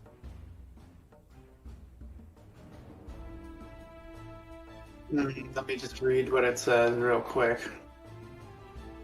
It says it takes one action Yeah, so for the cantrips. unfortunately, Yeah. there's not very many bonus cantrips. Yeah, no worries. So I'm just gonna have like do the inflict wounds. All right. I'm going to get you it for to me? roll your spell attack damage, or spell attack rather, on behalf of your critter. I'll allow it because it's cool. Ooh. Either one end of the spectrum or the other. And this time it's in my favor. Nice. All right. As I'm hitting all the wrong So- buttons. Sorry, internet. 24 for the attack. Oof, and that'll damage, hit. Who is gonna be 21 damage. I don't get any bonus. No bonuses, unfortunately. Yeah, but it was 21 by familiar. Wow, good roll. That is And awesome. All right. 3d10. Boom. Mhm. And it That all is dropped. Your sea fantastic. eagle Yeah. comes in through the window and harries this thing and flaps its wings near its face, and then the claws make contact, and there's this. Well, you describe it for me. What happens? Well, he's gonna just come in, the wings are gonna go back, the claws are gonna go forward, and he's just gonna like jam at him. Get him in the face, chest, whatever he can hit. And let out a low. Nice.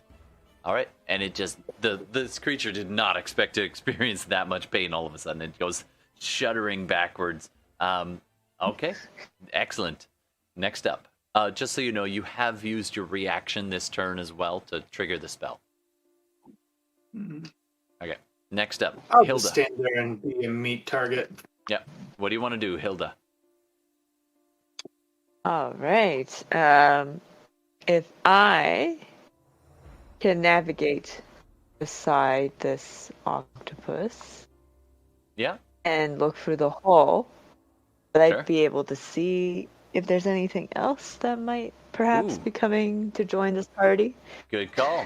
All right, so you get next to the hole and like just one hand on the side of the ship and peeking out. You look down below and you can actually see another one of these, but significantly smaller. This one is still clambering up the now dead octopi's arms. This one is not as large as the last one, though. It's more regular humanoid size, medium size. And this one, Yeah, again, it's it's got a trident in one of its hands, and it's kind of clambering up one-handed and trying to climb this octopi, but it's still outside the ship and probably about maybe 10 feet down, so it's just cresting above the water right now. Would Jumped a lot, sorry. it be... And you do see another Shit. smaller one, even smaller, just behind it. You see another smaller humanoid. It's kind of similar looking, Oh, another but even smaller Sahuagin still. Baron. Shahogan. Shahogan? Hogan witness.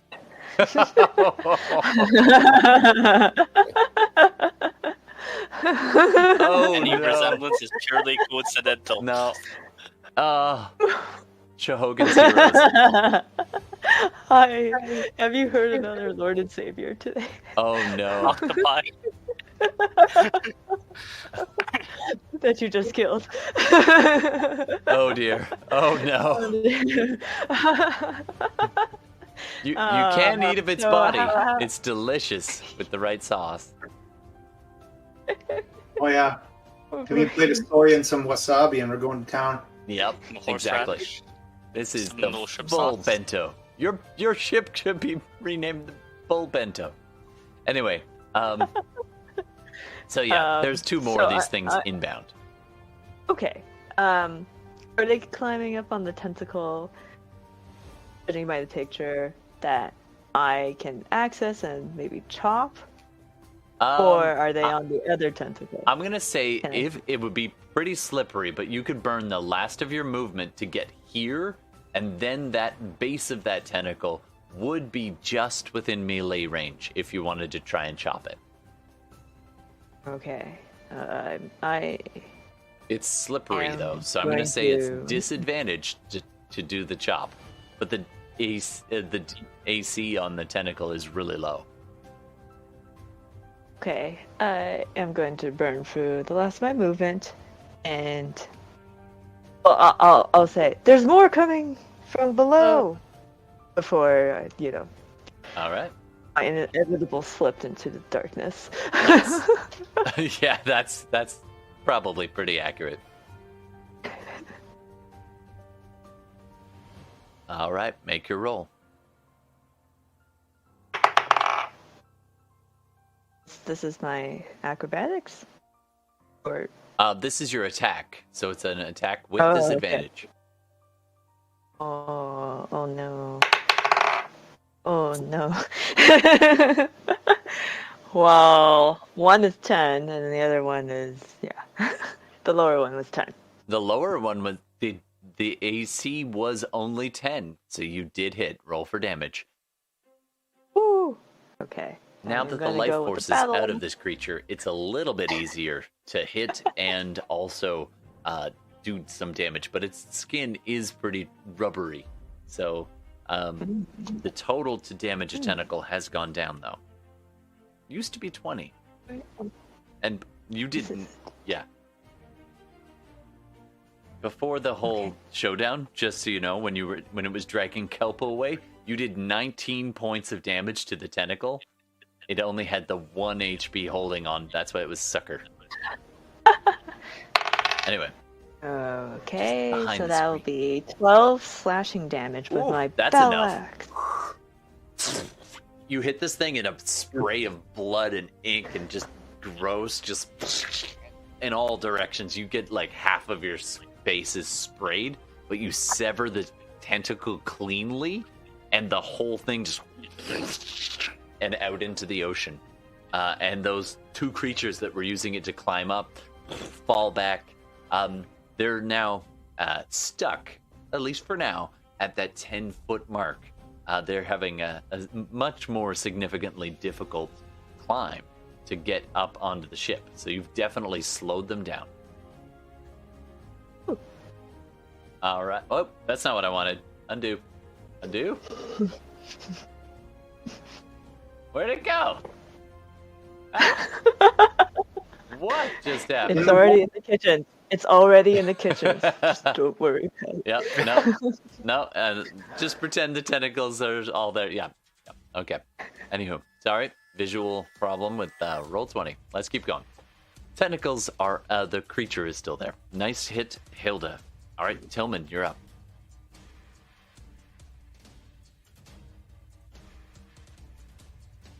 Are you there, Carl? Yes.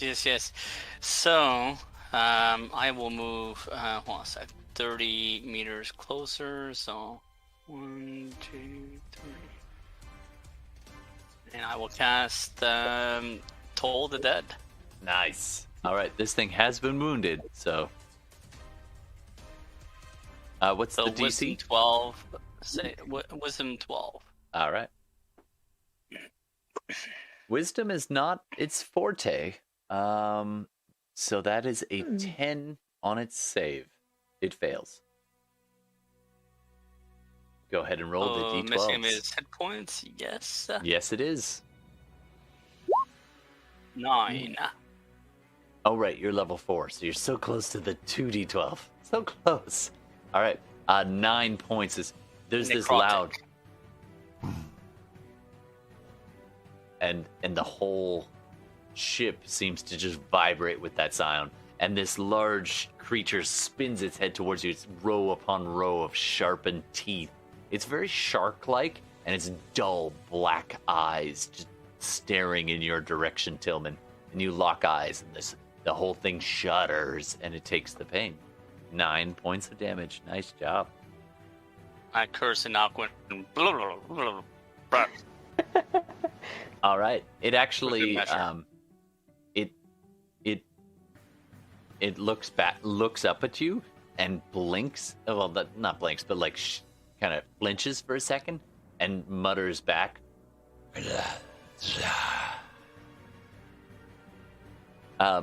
It's not quite Aquin, but it's close enough.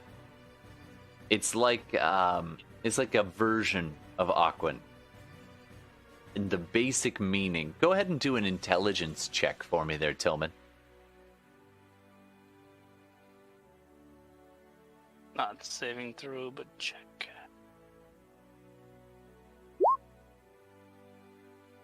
7. All right. He said something. It sounded like blah, blah. It must be a different dialect. Yep. Sorry, bud. All right. You heard him, though. He's not happy about that. Okay, coming up next. It's his turn. Okay, so here's what's going to happen next. I'm so sorry.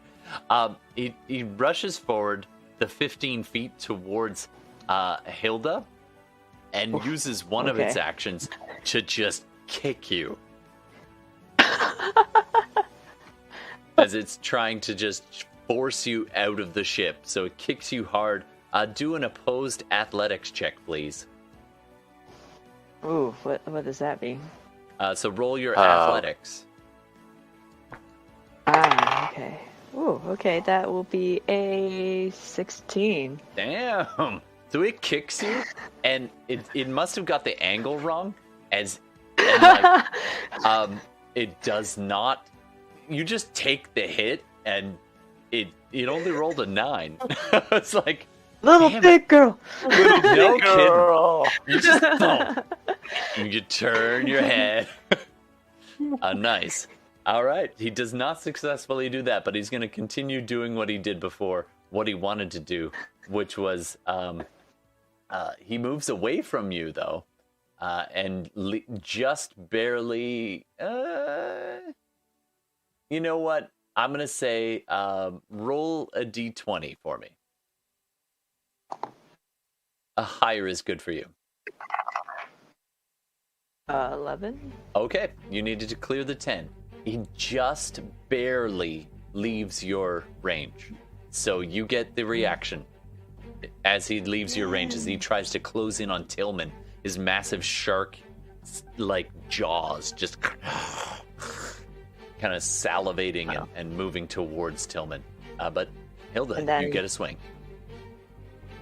I incur just a regular damage. You don't actually take any damage. He is moving and leaving. You get an attack of opportunity. You can attack him. Okay, so roll attack roll. Yep. And also, he moved into flank. Ooh. He's not the smartest of giant shark creatures. Ooh. So you get advantage. That will be a 23. 23. That hits. Go ahead and roll some damage. With my, since I'm wielding my battle axe two-handedly. Ooh, that is a 14 damage. Oh, he should not have turned his back on you. Damn. All right. You just take a chunk out of him, and this massive gash across his back, and he's got the center back fin, very similar to a shark, but not quite as prominent, running all the way from the top of his head all the way down, and then it's kind of a long spine fin. And it's a little longer in the middle, and you just take a gouge out of that, and his blood is flowing freely. But you see his head, and he sniffs and the scent of blood seems to be driving him into a bit of a frenzy.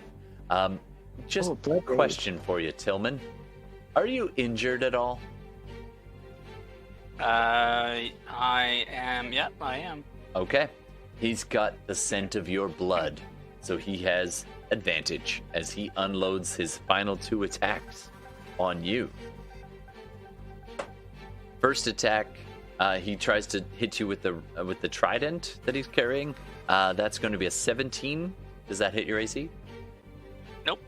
Nice. The first one you parry to the side, clack with your own halberd, and then he just abandons all sense at this point and just goes in for the bite. And doesn't do very well. 13. Nope. All right, so you just get the halberd in the way, and you're holding him. Blood rage is fucking him His up. teeth are just busy snapping just in front of your face as you're holding him off with the shaft of your halberd. All right, that is his turn. Okay. All right. Next up, it is Rook. Hey, I see this. From my hiding spot, shoot him. Nice. You pop up. Just be aware, if you miss badly, Tillman is very close. I think I have advantage. Exactly.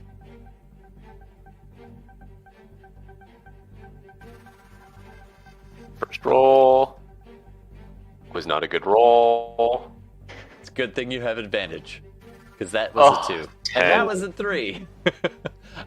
For a total of 10, though. So you don't risk Tillman, but you line up the shot and you think, I gotta get a little away from Tillman, and you release, and it just drops a little too much and clips that one cannon that's in between the two of you, the second cannon, I should say, and just ricochets off it, deflecting your shot.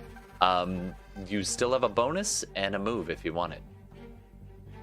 I don't think I'm gonna necessarily move close. You know what? I'll move probably like up here, because I think Hilda mentioned that there's others that are coming, and I'm gonna hide from up here. That way Sure. I can kind of shoot anything that comes out as well. Sure, you dash So, across hide that again. small open section from Yeah. your hiding spot behind the cannon and duck behind a crate, or rather a chest that's there. All right, coming up next. 15. Gex. All right. Done. Gex, you're up. As my throat goes crazy. What do you want to do? Oh, I'm gonna stab him in the face. Or whatever part of him becomes upon the end of my sword. What's my bonus?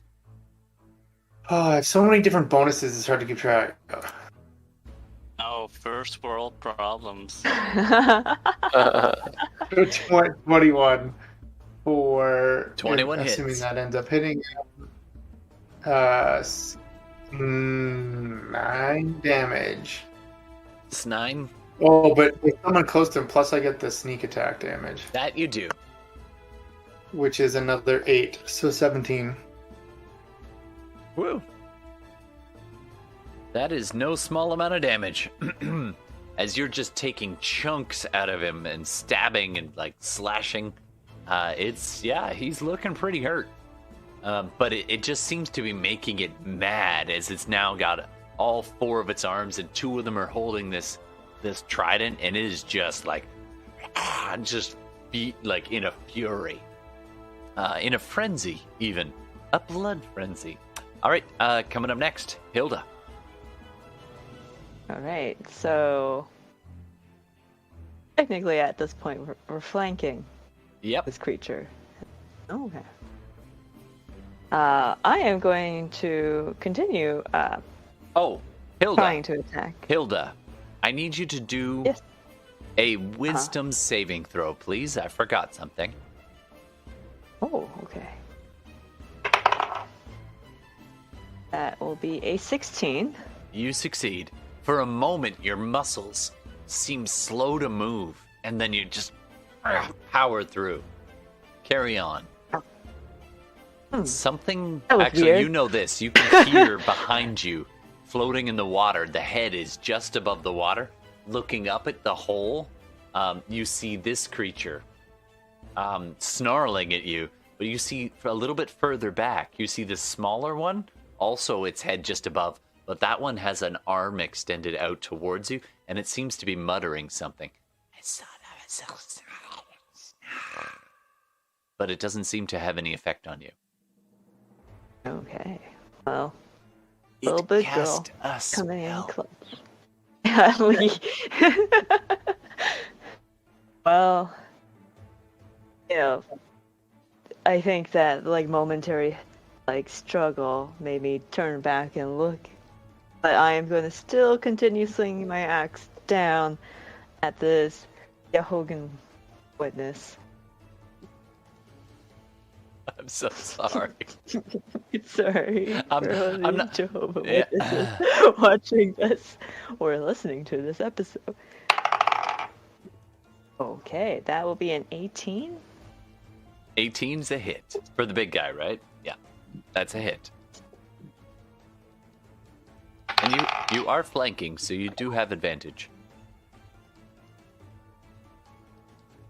An 18 hits, so 18 I does. guess maybe it could be better. In case you crit, yeah.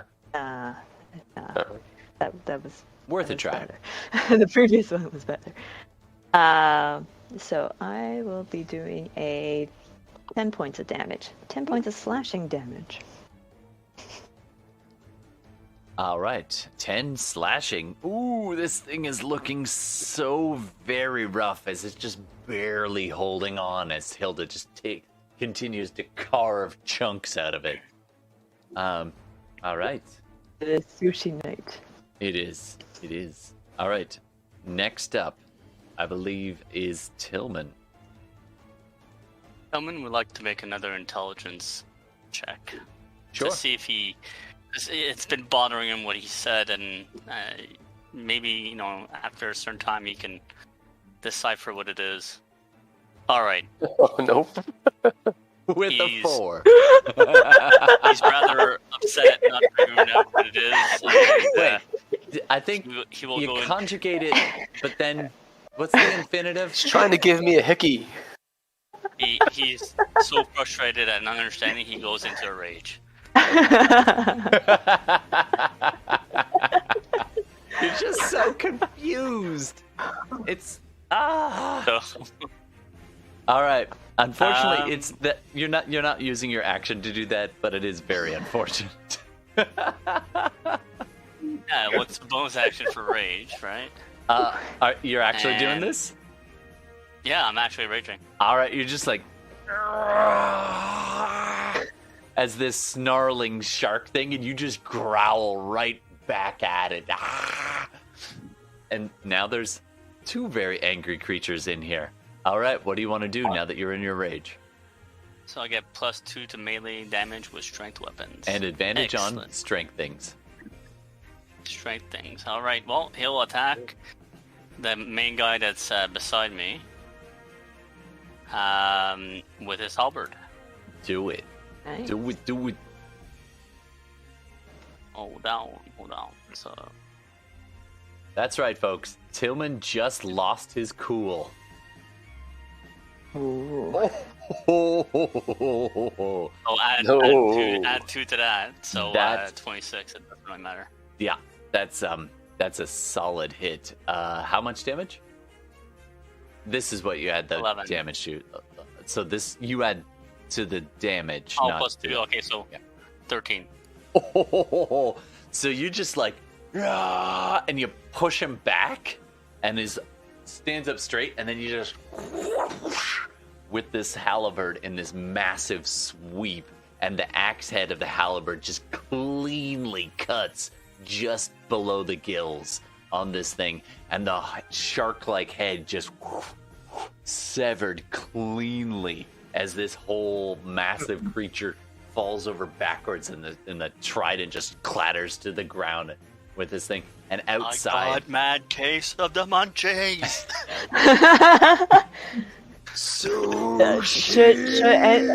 Should we all kind of be reacting here to be like, whoa, Tillman. go for it. This Tillman is pissed is damn. and just screaming. Who is next?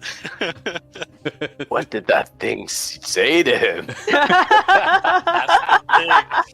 I can't understand. I can't understand. And outside in the water, you can see this larger of these two creatures that are floating there. It sees this large four-armed creature fall, and this one kind of sees it and drops its hand and looks back at the smaller one floating in the water and says something, and the other one lets out this screech like this. And they both look at each other and dive below. The big guy dives below and quickly moves away, and the smaller one lingers for a second, moving slightly to see the fallen large creature. And Hilda, you're the one who sees this most because you're close, but Gex, from that angle, you'd be able to see if you weren't so distracted by Tillman. I need you, either Hilda or Gex, to do a perception check. Actually, all three of you can do a perception check, but it's at disadvantage. Rook is the only one who can't easily see this. Just angles. How'd you do? Perception disadvantage? Yeah.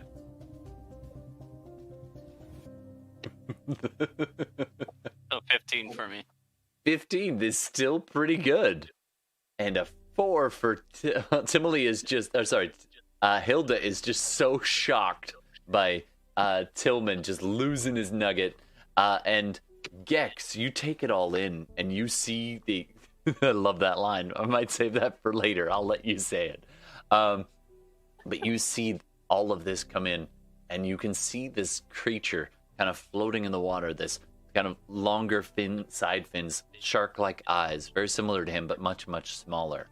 As the Sahuagin priestess takes in what happened and then turns and sinks below the waves.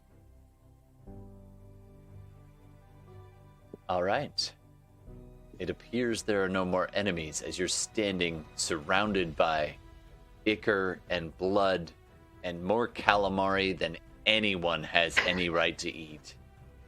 And shark of this Sahuagin Baron, which you have dropped. That, and you have successfully fended off these enemies. There's a moment of quiet and growling from your Tortle friend. A few seconds later, you hear... Oh, sorry, go ahead. So Tillman just looks around, makes sure there's no enemies, reaches on his shell, then pops a shroom. Calms back down. You're chewing it, and you look past Tillman as you take everything in, looking for enemies, and you see your companions, the strange acquaintances. You see the fallen, crumpled body of Barrack, crushed in the corner, in a heap, not moving. The damage on the ship, and now descending the stairs or the ladder, you see little halfling looking over, still terrified, and you see a Tortle woman descending the stairs, and she looks at you as you kind of munch on your shroom. And you've managed to fend them off, and all is quiet as the night returns. And with that... Oh man, what just happened? What just happened? Yeah, Oh no. Jeez. Oh man, the shark's fucking busted. He has no recollection what happened. You became a very, very hangry little Tortle pillar for a little while there. It was handy, though. Gex is just going to turn and yell to the whole crew, "Muster yourselves and begin repairs!" Let's get a persuasion check. Yes, I will, in my most commanding commander's voice. Which is, a 19. Whoa, they actually listen to you. Plus 1, it's 20. There's only one person who, Tammy the Tortle. Oh, I didn't do that on purpose. Damn it. Tammy, kind of, at the sound of your voice, Gex, kind of gives her head a shake. And she calls up to the captain above, and she's like, "It's okay. It's... Fuck! It's okay. They've fended it off. We've got a man down.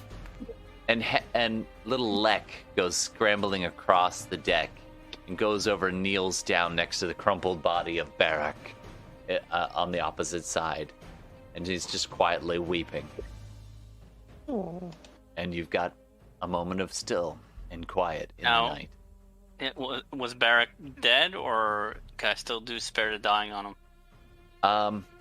Unfortunately, it happened pretty early in, and he is gone. All right. So Todd, like, after Tillman finds out that he did this in a fit of rage, not having any recollection, I want him to go in a quiet corner somewhere and not atone, but like meditate or seek his deity's forgiveness for. So I want to have an element of chance in there. Absolutely. So I'm gonna have you to see if I lose favor or, Sure. So I'll let you decide what you want me to roll, but absolutely. So Tillman turns and walks away and goes past, up the ladder, past Tammy, not really even looking at her, as everybody just kind of watches him go and kind of takes it all in. And he makes his way to the top deck again, out where he can see the sky, and stands there kind of leaning out over the rail. And I need you to do a wisdom saving throw.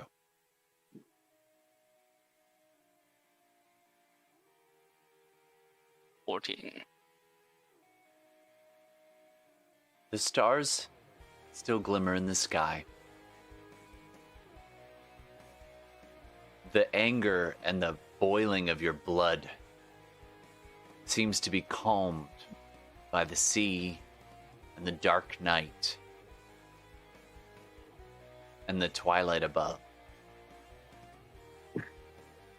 You haven't lost your connection, but you're not the same anymore. You take a few deep breaths as you all collect yourselves. And you take a moment. And you all go up to level 5. Level 5. And with All that, right. I think we're going to take a little break. And, you can do the math on your level if you want now, or you can come back later. But we're going to take a little break now. And we'll be back in, 10 minutes? Sure. Sure. Yeah. All right. We'll be back in 10 minutes, everybody. Interweebs, don't forget, if this is your first time here, drop us a sub or a like or a follow or whatever it is from whichever platform you're listening. Just help us out and spread the word if you want. And don't forget, you can always influence the game live if you want to, if you're enjoying what you're seeing. All right, thanks very much. Click the thing. Click the thing. Okay, thank you. We'll be right back. That's not the button. That's the button. All right, thank you.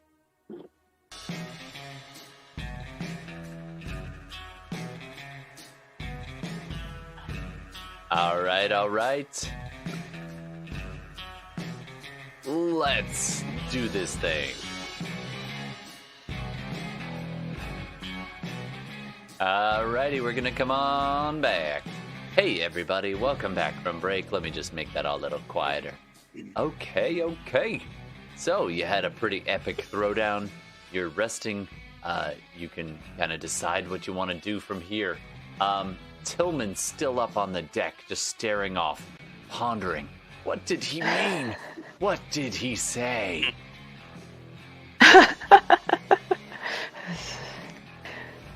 Just and on now he's So that becomes a personal quest. no, but now he's rectified the situation. He now can detect whatever the other person's thinking. It's true. So you all feel somehow stronger, tougher, better than before. Whatever aspect of you that you've chosen. And on the grindy bits, do you want to share what choices you made, or are you going to keep them to yourselves? It's up to you. The leveling up? Yeah, portions? if you want. You don't have to, but you can share if you feel like it. Yeah, I'll share mine. So, yeah, I decided to go another level of Cleric. Nice. And he's a little wiser. A little bit wiser, a little bit older, a little bit tortler. A little bit tortler. See, he went into his cocoon, but after the very hangry tortopillar, he came out and he was a butterfly. A turtle fly? A rage-filled butterfly. Rage-filled butterfly. All right. All right.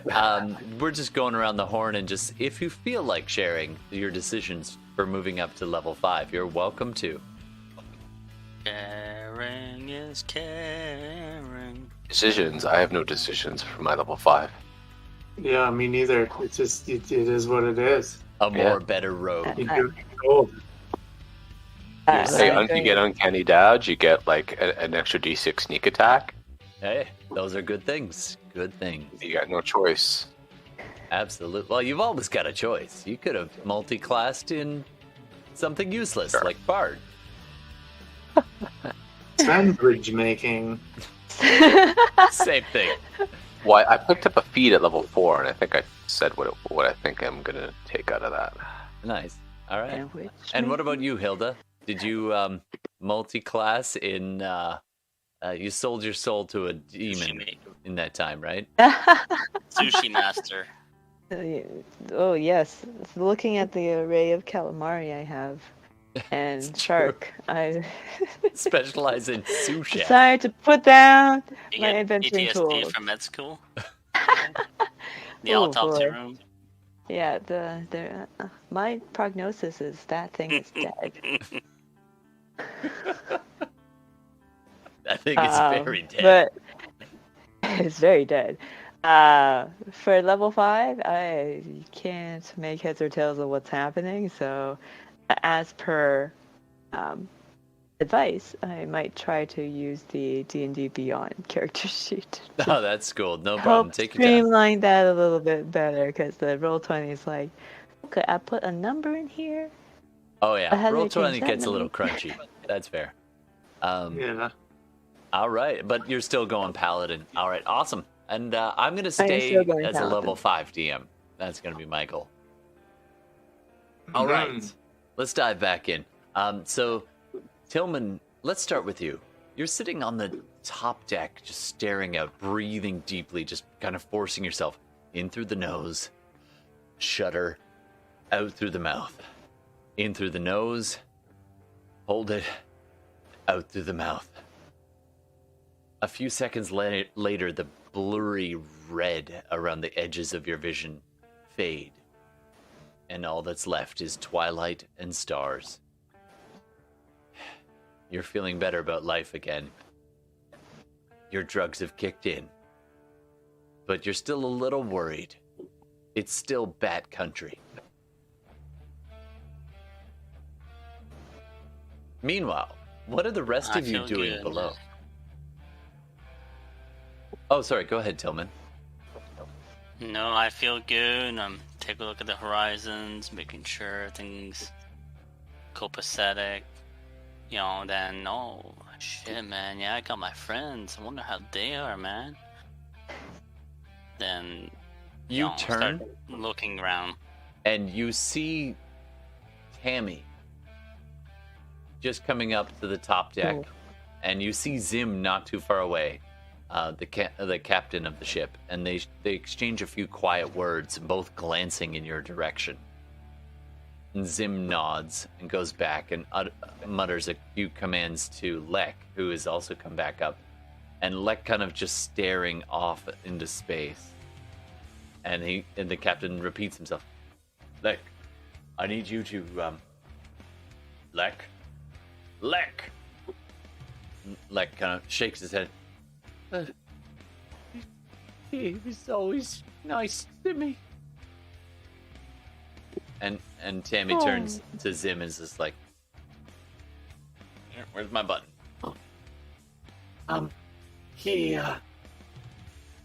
Barack didn't make it. He's taking it pretty hard.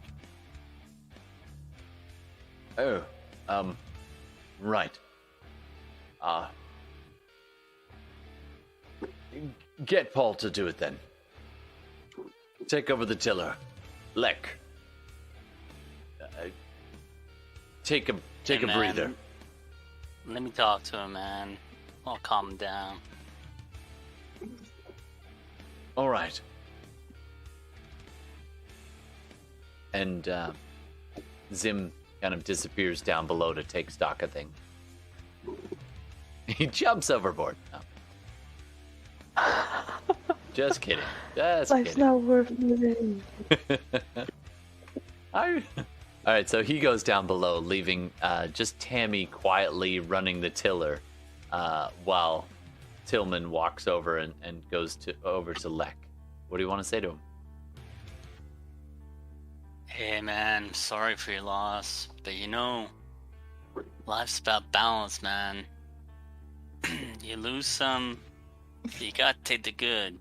You gotta remember them, and you gotta use that to carry on, man. You'll do great. I know you, man. You're good. I give him a shroom. Can I get you to roll a persuasion check for me, please? Oh, what's sorry? Persuasion with advantage. You get advantage for sure.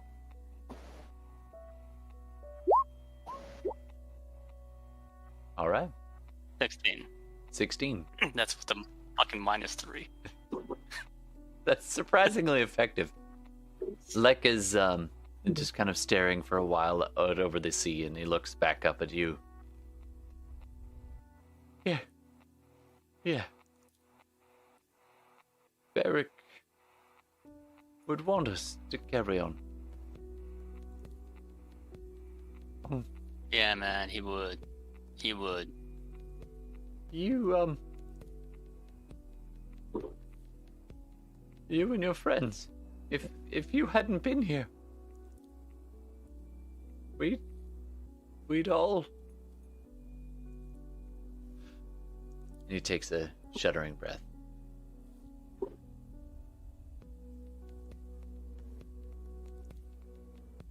I know, man. I know, but yeah. The moon always watches over us, man. She's got our back.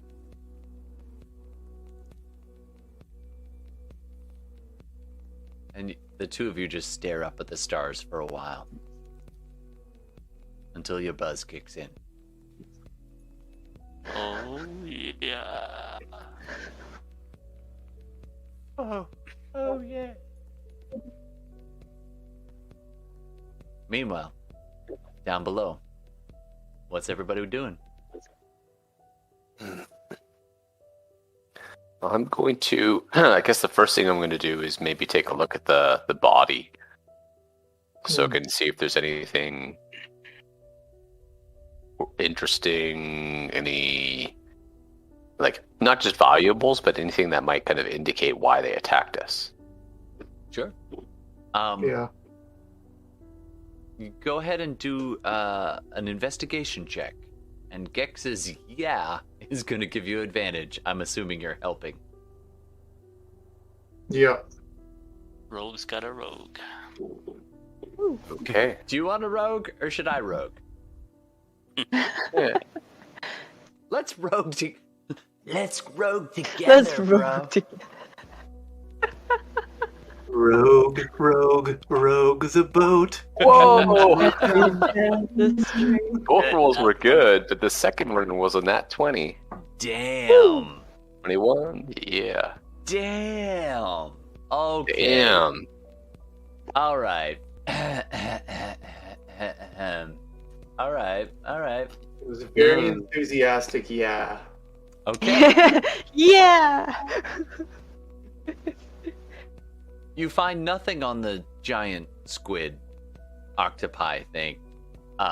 It's it's a massive amount of meat, and it would definitely sustain a crew if properly cooked. But it is absolutely an apex predator, and terrifying in size. In fact, large parts of it have to be hacked off before the ship will sail properly, because it's just dangling. Parts of it are still dangling out the window that it pried in the side of the ship. You also quickly realize that the ship is severely damaged. It took a total of 83 points of damage out of a total of 300 before it sinks. So that's going to be enough to make it. You're going to have to sail it carefully and slowly because of the massive hole in the side of the ship. Now, it's above the water level, but if it's tilting and if the wind is coming at a particular angle and the waves are coming at a particular angle, that would be bad because you'd start taking on pretty significant amounts of water. So you're going to have to be very careful how you sail it going forward. So the ship is going to be moving at 3/4 speed, is going to be its max until repaired. It is a significant amount of damage. Oh. Go ahead. I can go on mending duties if that helps. And what were you saying there, Steve? I'm gonna get the crew to start moving everything to the other side of the ship to give it a bit of a list intentionally. Okay. All right. So you start organizing that. And Rook. Yep. You then turn your attention to the fallen Sahuagin Baron, which is this large shark-like bipedal. Well, actually, it's got legs and a long tail and 4 arms and no head, and it is wearing like a chest plate of like gelatinous armor, which has probably been. It's a very strange kind of armor, and you actually see it's actually quite a wondrous plate of armor.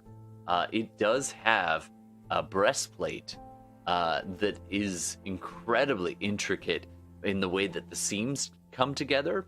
It actually looks like it was probably part of some kind of massive lobster type creature, but they've reused it and melded it and crafted it in such a way that it would be a usable breastplate. In fact, a very high quality one at that.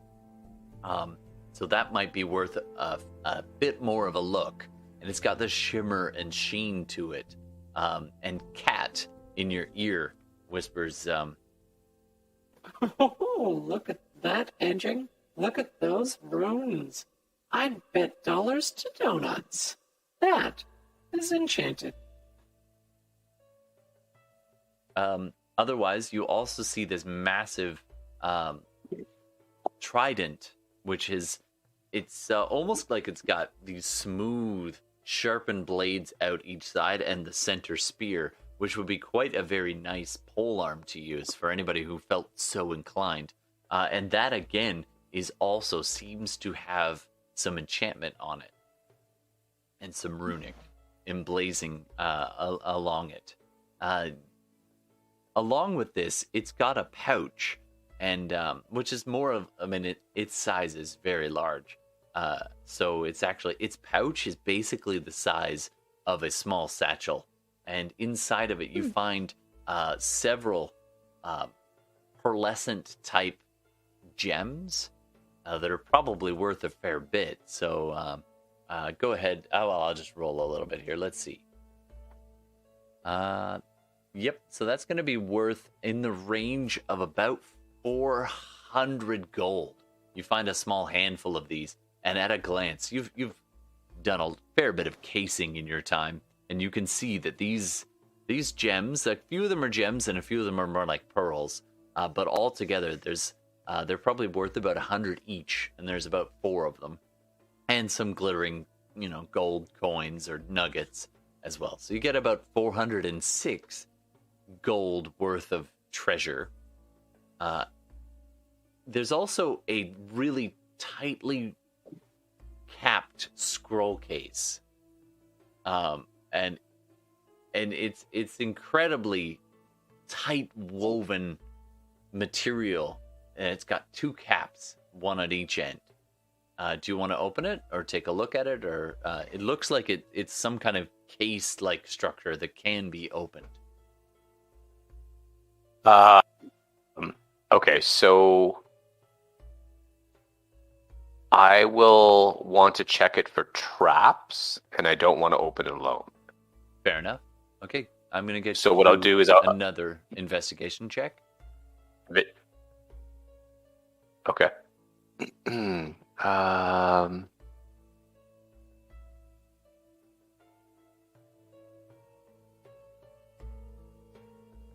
Not good, 6. But so I don't. Yeah, no idea. But I guess first, it looks watertight is probably what you can gather. But other than that, that's about it. So I'm going to, I guess when I can reach everyone else and say, like, call them over and say, hey, you know, like I'd split it up the gems evenly, so we'd each get, I don't know, like 100 each. Yep. Did you say 400 or 406? 400, and then there's 6 kind of nuggets worth of gold. Okay. You can just. Yes, sure. And so I'll give like 100 to everyone else, and then I'll mention the breastplate seems like it's enchanted, and the trident as well. And then there's this scroll case that seems like was watertight, and I doubt that I'll be able to read anything on it. So I'll hand the scroll case to Tillman, and I'll say, I don't think it's trapped or anything, but I just don't know. All right, so Tillman, you've come back down with them, and the repairs are underway. Do you want to open it up? Yeah, man. All right. I'm going to need you to roll a d20 for me, sir. Woohoo.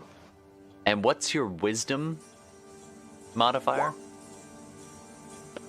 +3. Ooh, 5 plus 3 is 8. Oh no, as I do a bad Christopher Walken impression. Okay, Tillman, you pop this scroll, and there's this foreboding sense of falling in the pit of your stomach. And there's this moment where you kind of lose track of yourself. And it's like you're descending deep down, where the sunlight and the starlight cannot touch it. Black water. And you're fine, it's not trapped.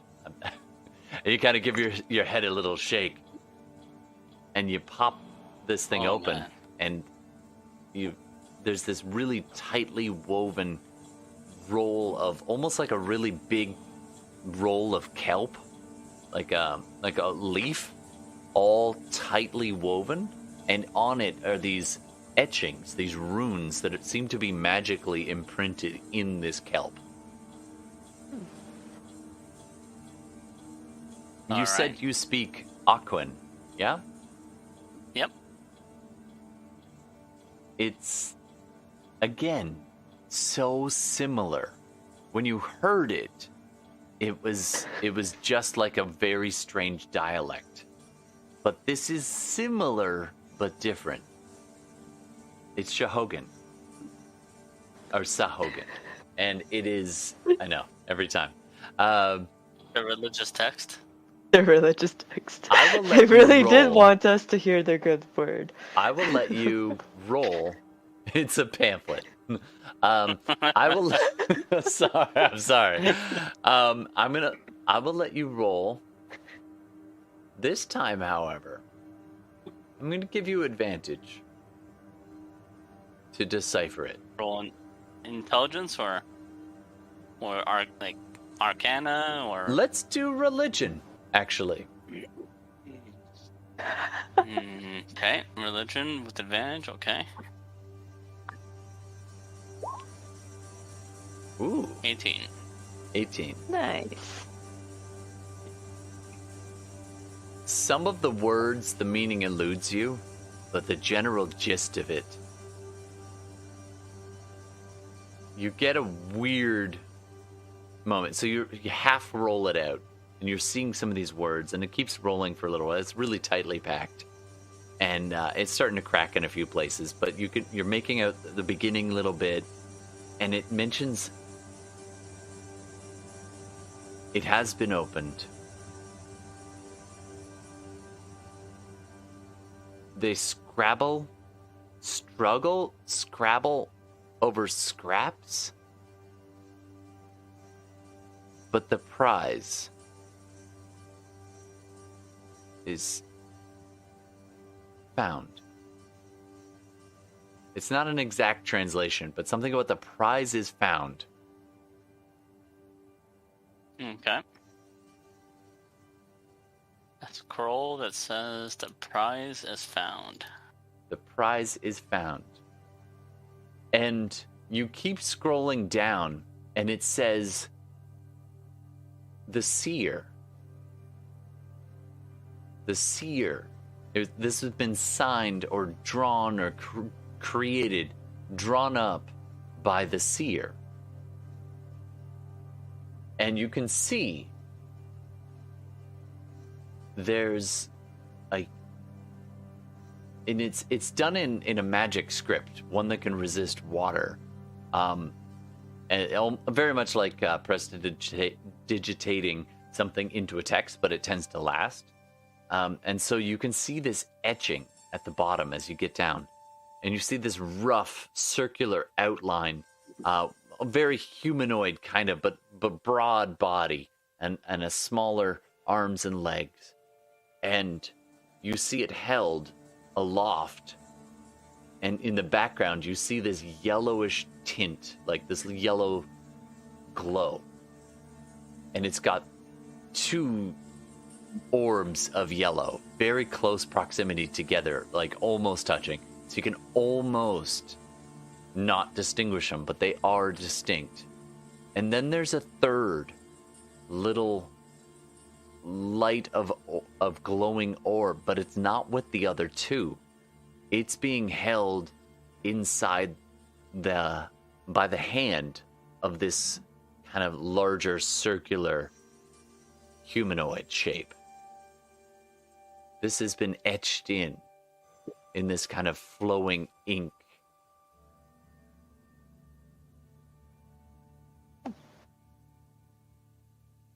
At the very bottom of this drawing, it says 4 words.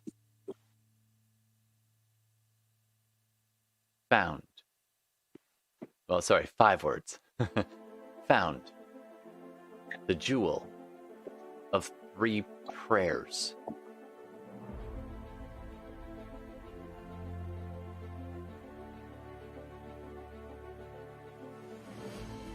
Found the jewel of the 3 prayers.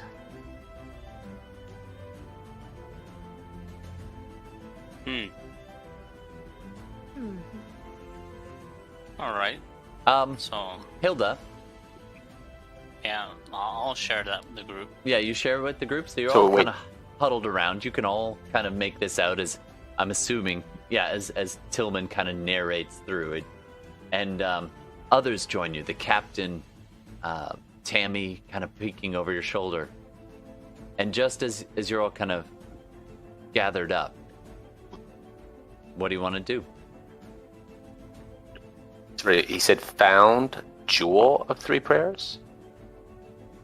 Yep. It's a rough translation, but if you had to say, it says, they found it. The jewel of the 3 prayers. And you can see Maybe in we the oughta, drawing, 2 of them are very close. And the third one is held in this kind of rotund, round, rough shape. Can I do any type of check, like to? Is it on the shape of the jewels themselves? Because it's just a. Yeah, go for it. Do an investigation check or history.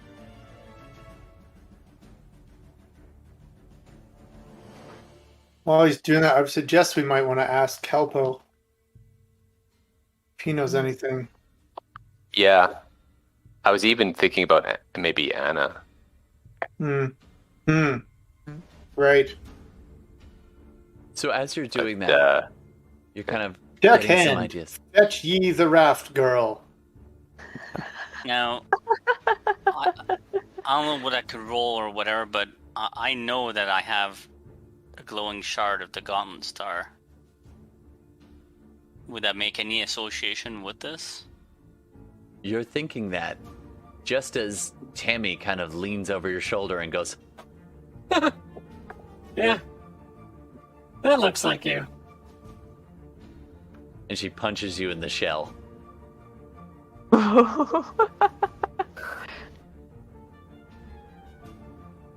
Yeah, man, it does. It does look like me. And with that, we're going to call it a night. Wow. Okay? Thanks very much, everybody. So, something's up. You're not sure what, but something's up. All right, we are going to need a title for tonight. Anybody? Sahuagin witness.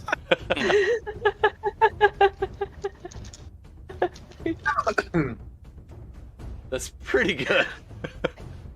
I don't know what else went on. Internet, you are welcome if you're live with us to make suggestions on what our title should be as well. I feel like we should incorporate squids or calamari. Squid and Savior. Yeah, or an unwelcome visit from the Jehogan witnesses. That's so... Oh boy. I feel like I'm getting in trouble for that one. But, I mean, it is what it is. It is. All right. Knock, knock. Who's there? Squid. It's not all fun in Squid games. Oh, that's pretty good too. I don't know. Squid Games. Well, actually, it was quite fun. Squid Games and Sahuagin witnesses. I do like the Squid and Savior too, but anyway. By the way, we respect all creeds and backgrounds, but I mean, it's little. Okay, how would you guys pronounce Sahuagin?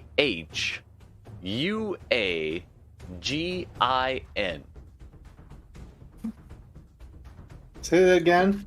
Sahuagin? Sahuagin. Sahuagin, right? Or Sahuagin? Sahuagin. Sahuagin? Say it again. Sahuagin.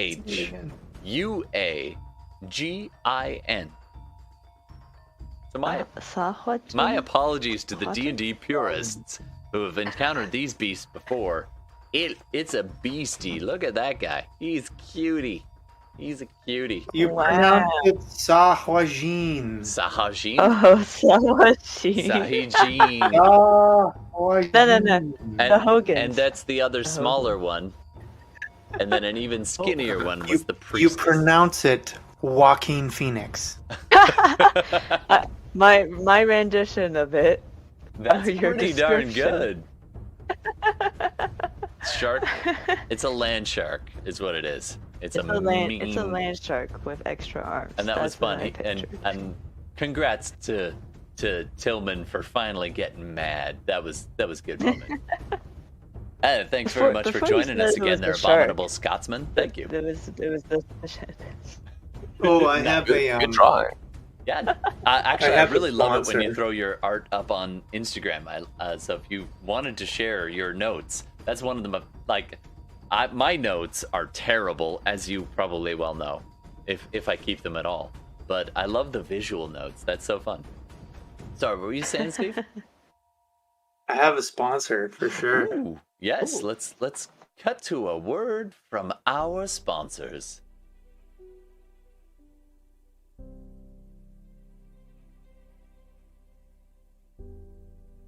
This week's sponsor, well, let me introduce it this way. You've played a bunch of sessions of D&D, and your dungeon master has been desperately trying to get you to battle something, and you keep talking your way out of it. So he freaks out and gives you 2 full sessions of battle, not letting up for a second. He's just raging on the inside. Get your doctor to prescribe him D&D Prozac. Settle him down. Special D&D DM Prozac. Available at your pharmacist with a prescription from your doctor. Well, we had to make up for lost time. Darn Yeah, it, so, talking your way out of everything. So yeah, you can hit up our Instagram and see some of these visual notes that Tihmily's done before. Thanks so much, Tihmily. If you don't mind sharing, I love that stuff. That's great. And of course, you can also see some of our titles. Our previously recorded stuff is all up on the Insta places and the iPod. Does anybody have an iPod anymore? The podcast places and YouTube and Twitch. And thanks so much. Don't forget to follow and all that. And we'll be back hopefully next week. And we'll see where this goes from here. And for those of you who caught the little spoiler of where this might go from here, welcome aboard. And just like last time, get ready. Buckle up, because we're going places. All right. Oh, thanks so much. I appreciate that, Abominable Scotsman. We do have a page for Patreon, but I don't think I accept that. You know what? Do me a favor, just like tell 2 friends. That'd be so much. Thanks so much. And so we'll get the title up there. And Sahuagin Witness and Squid Games and the Sahuagin Witness. That's what we're going to say. All right, have a great night, and we'll see you in a week. Cheers. Good night.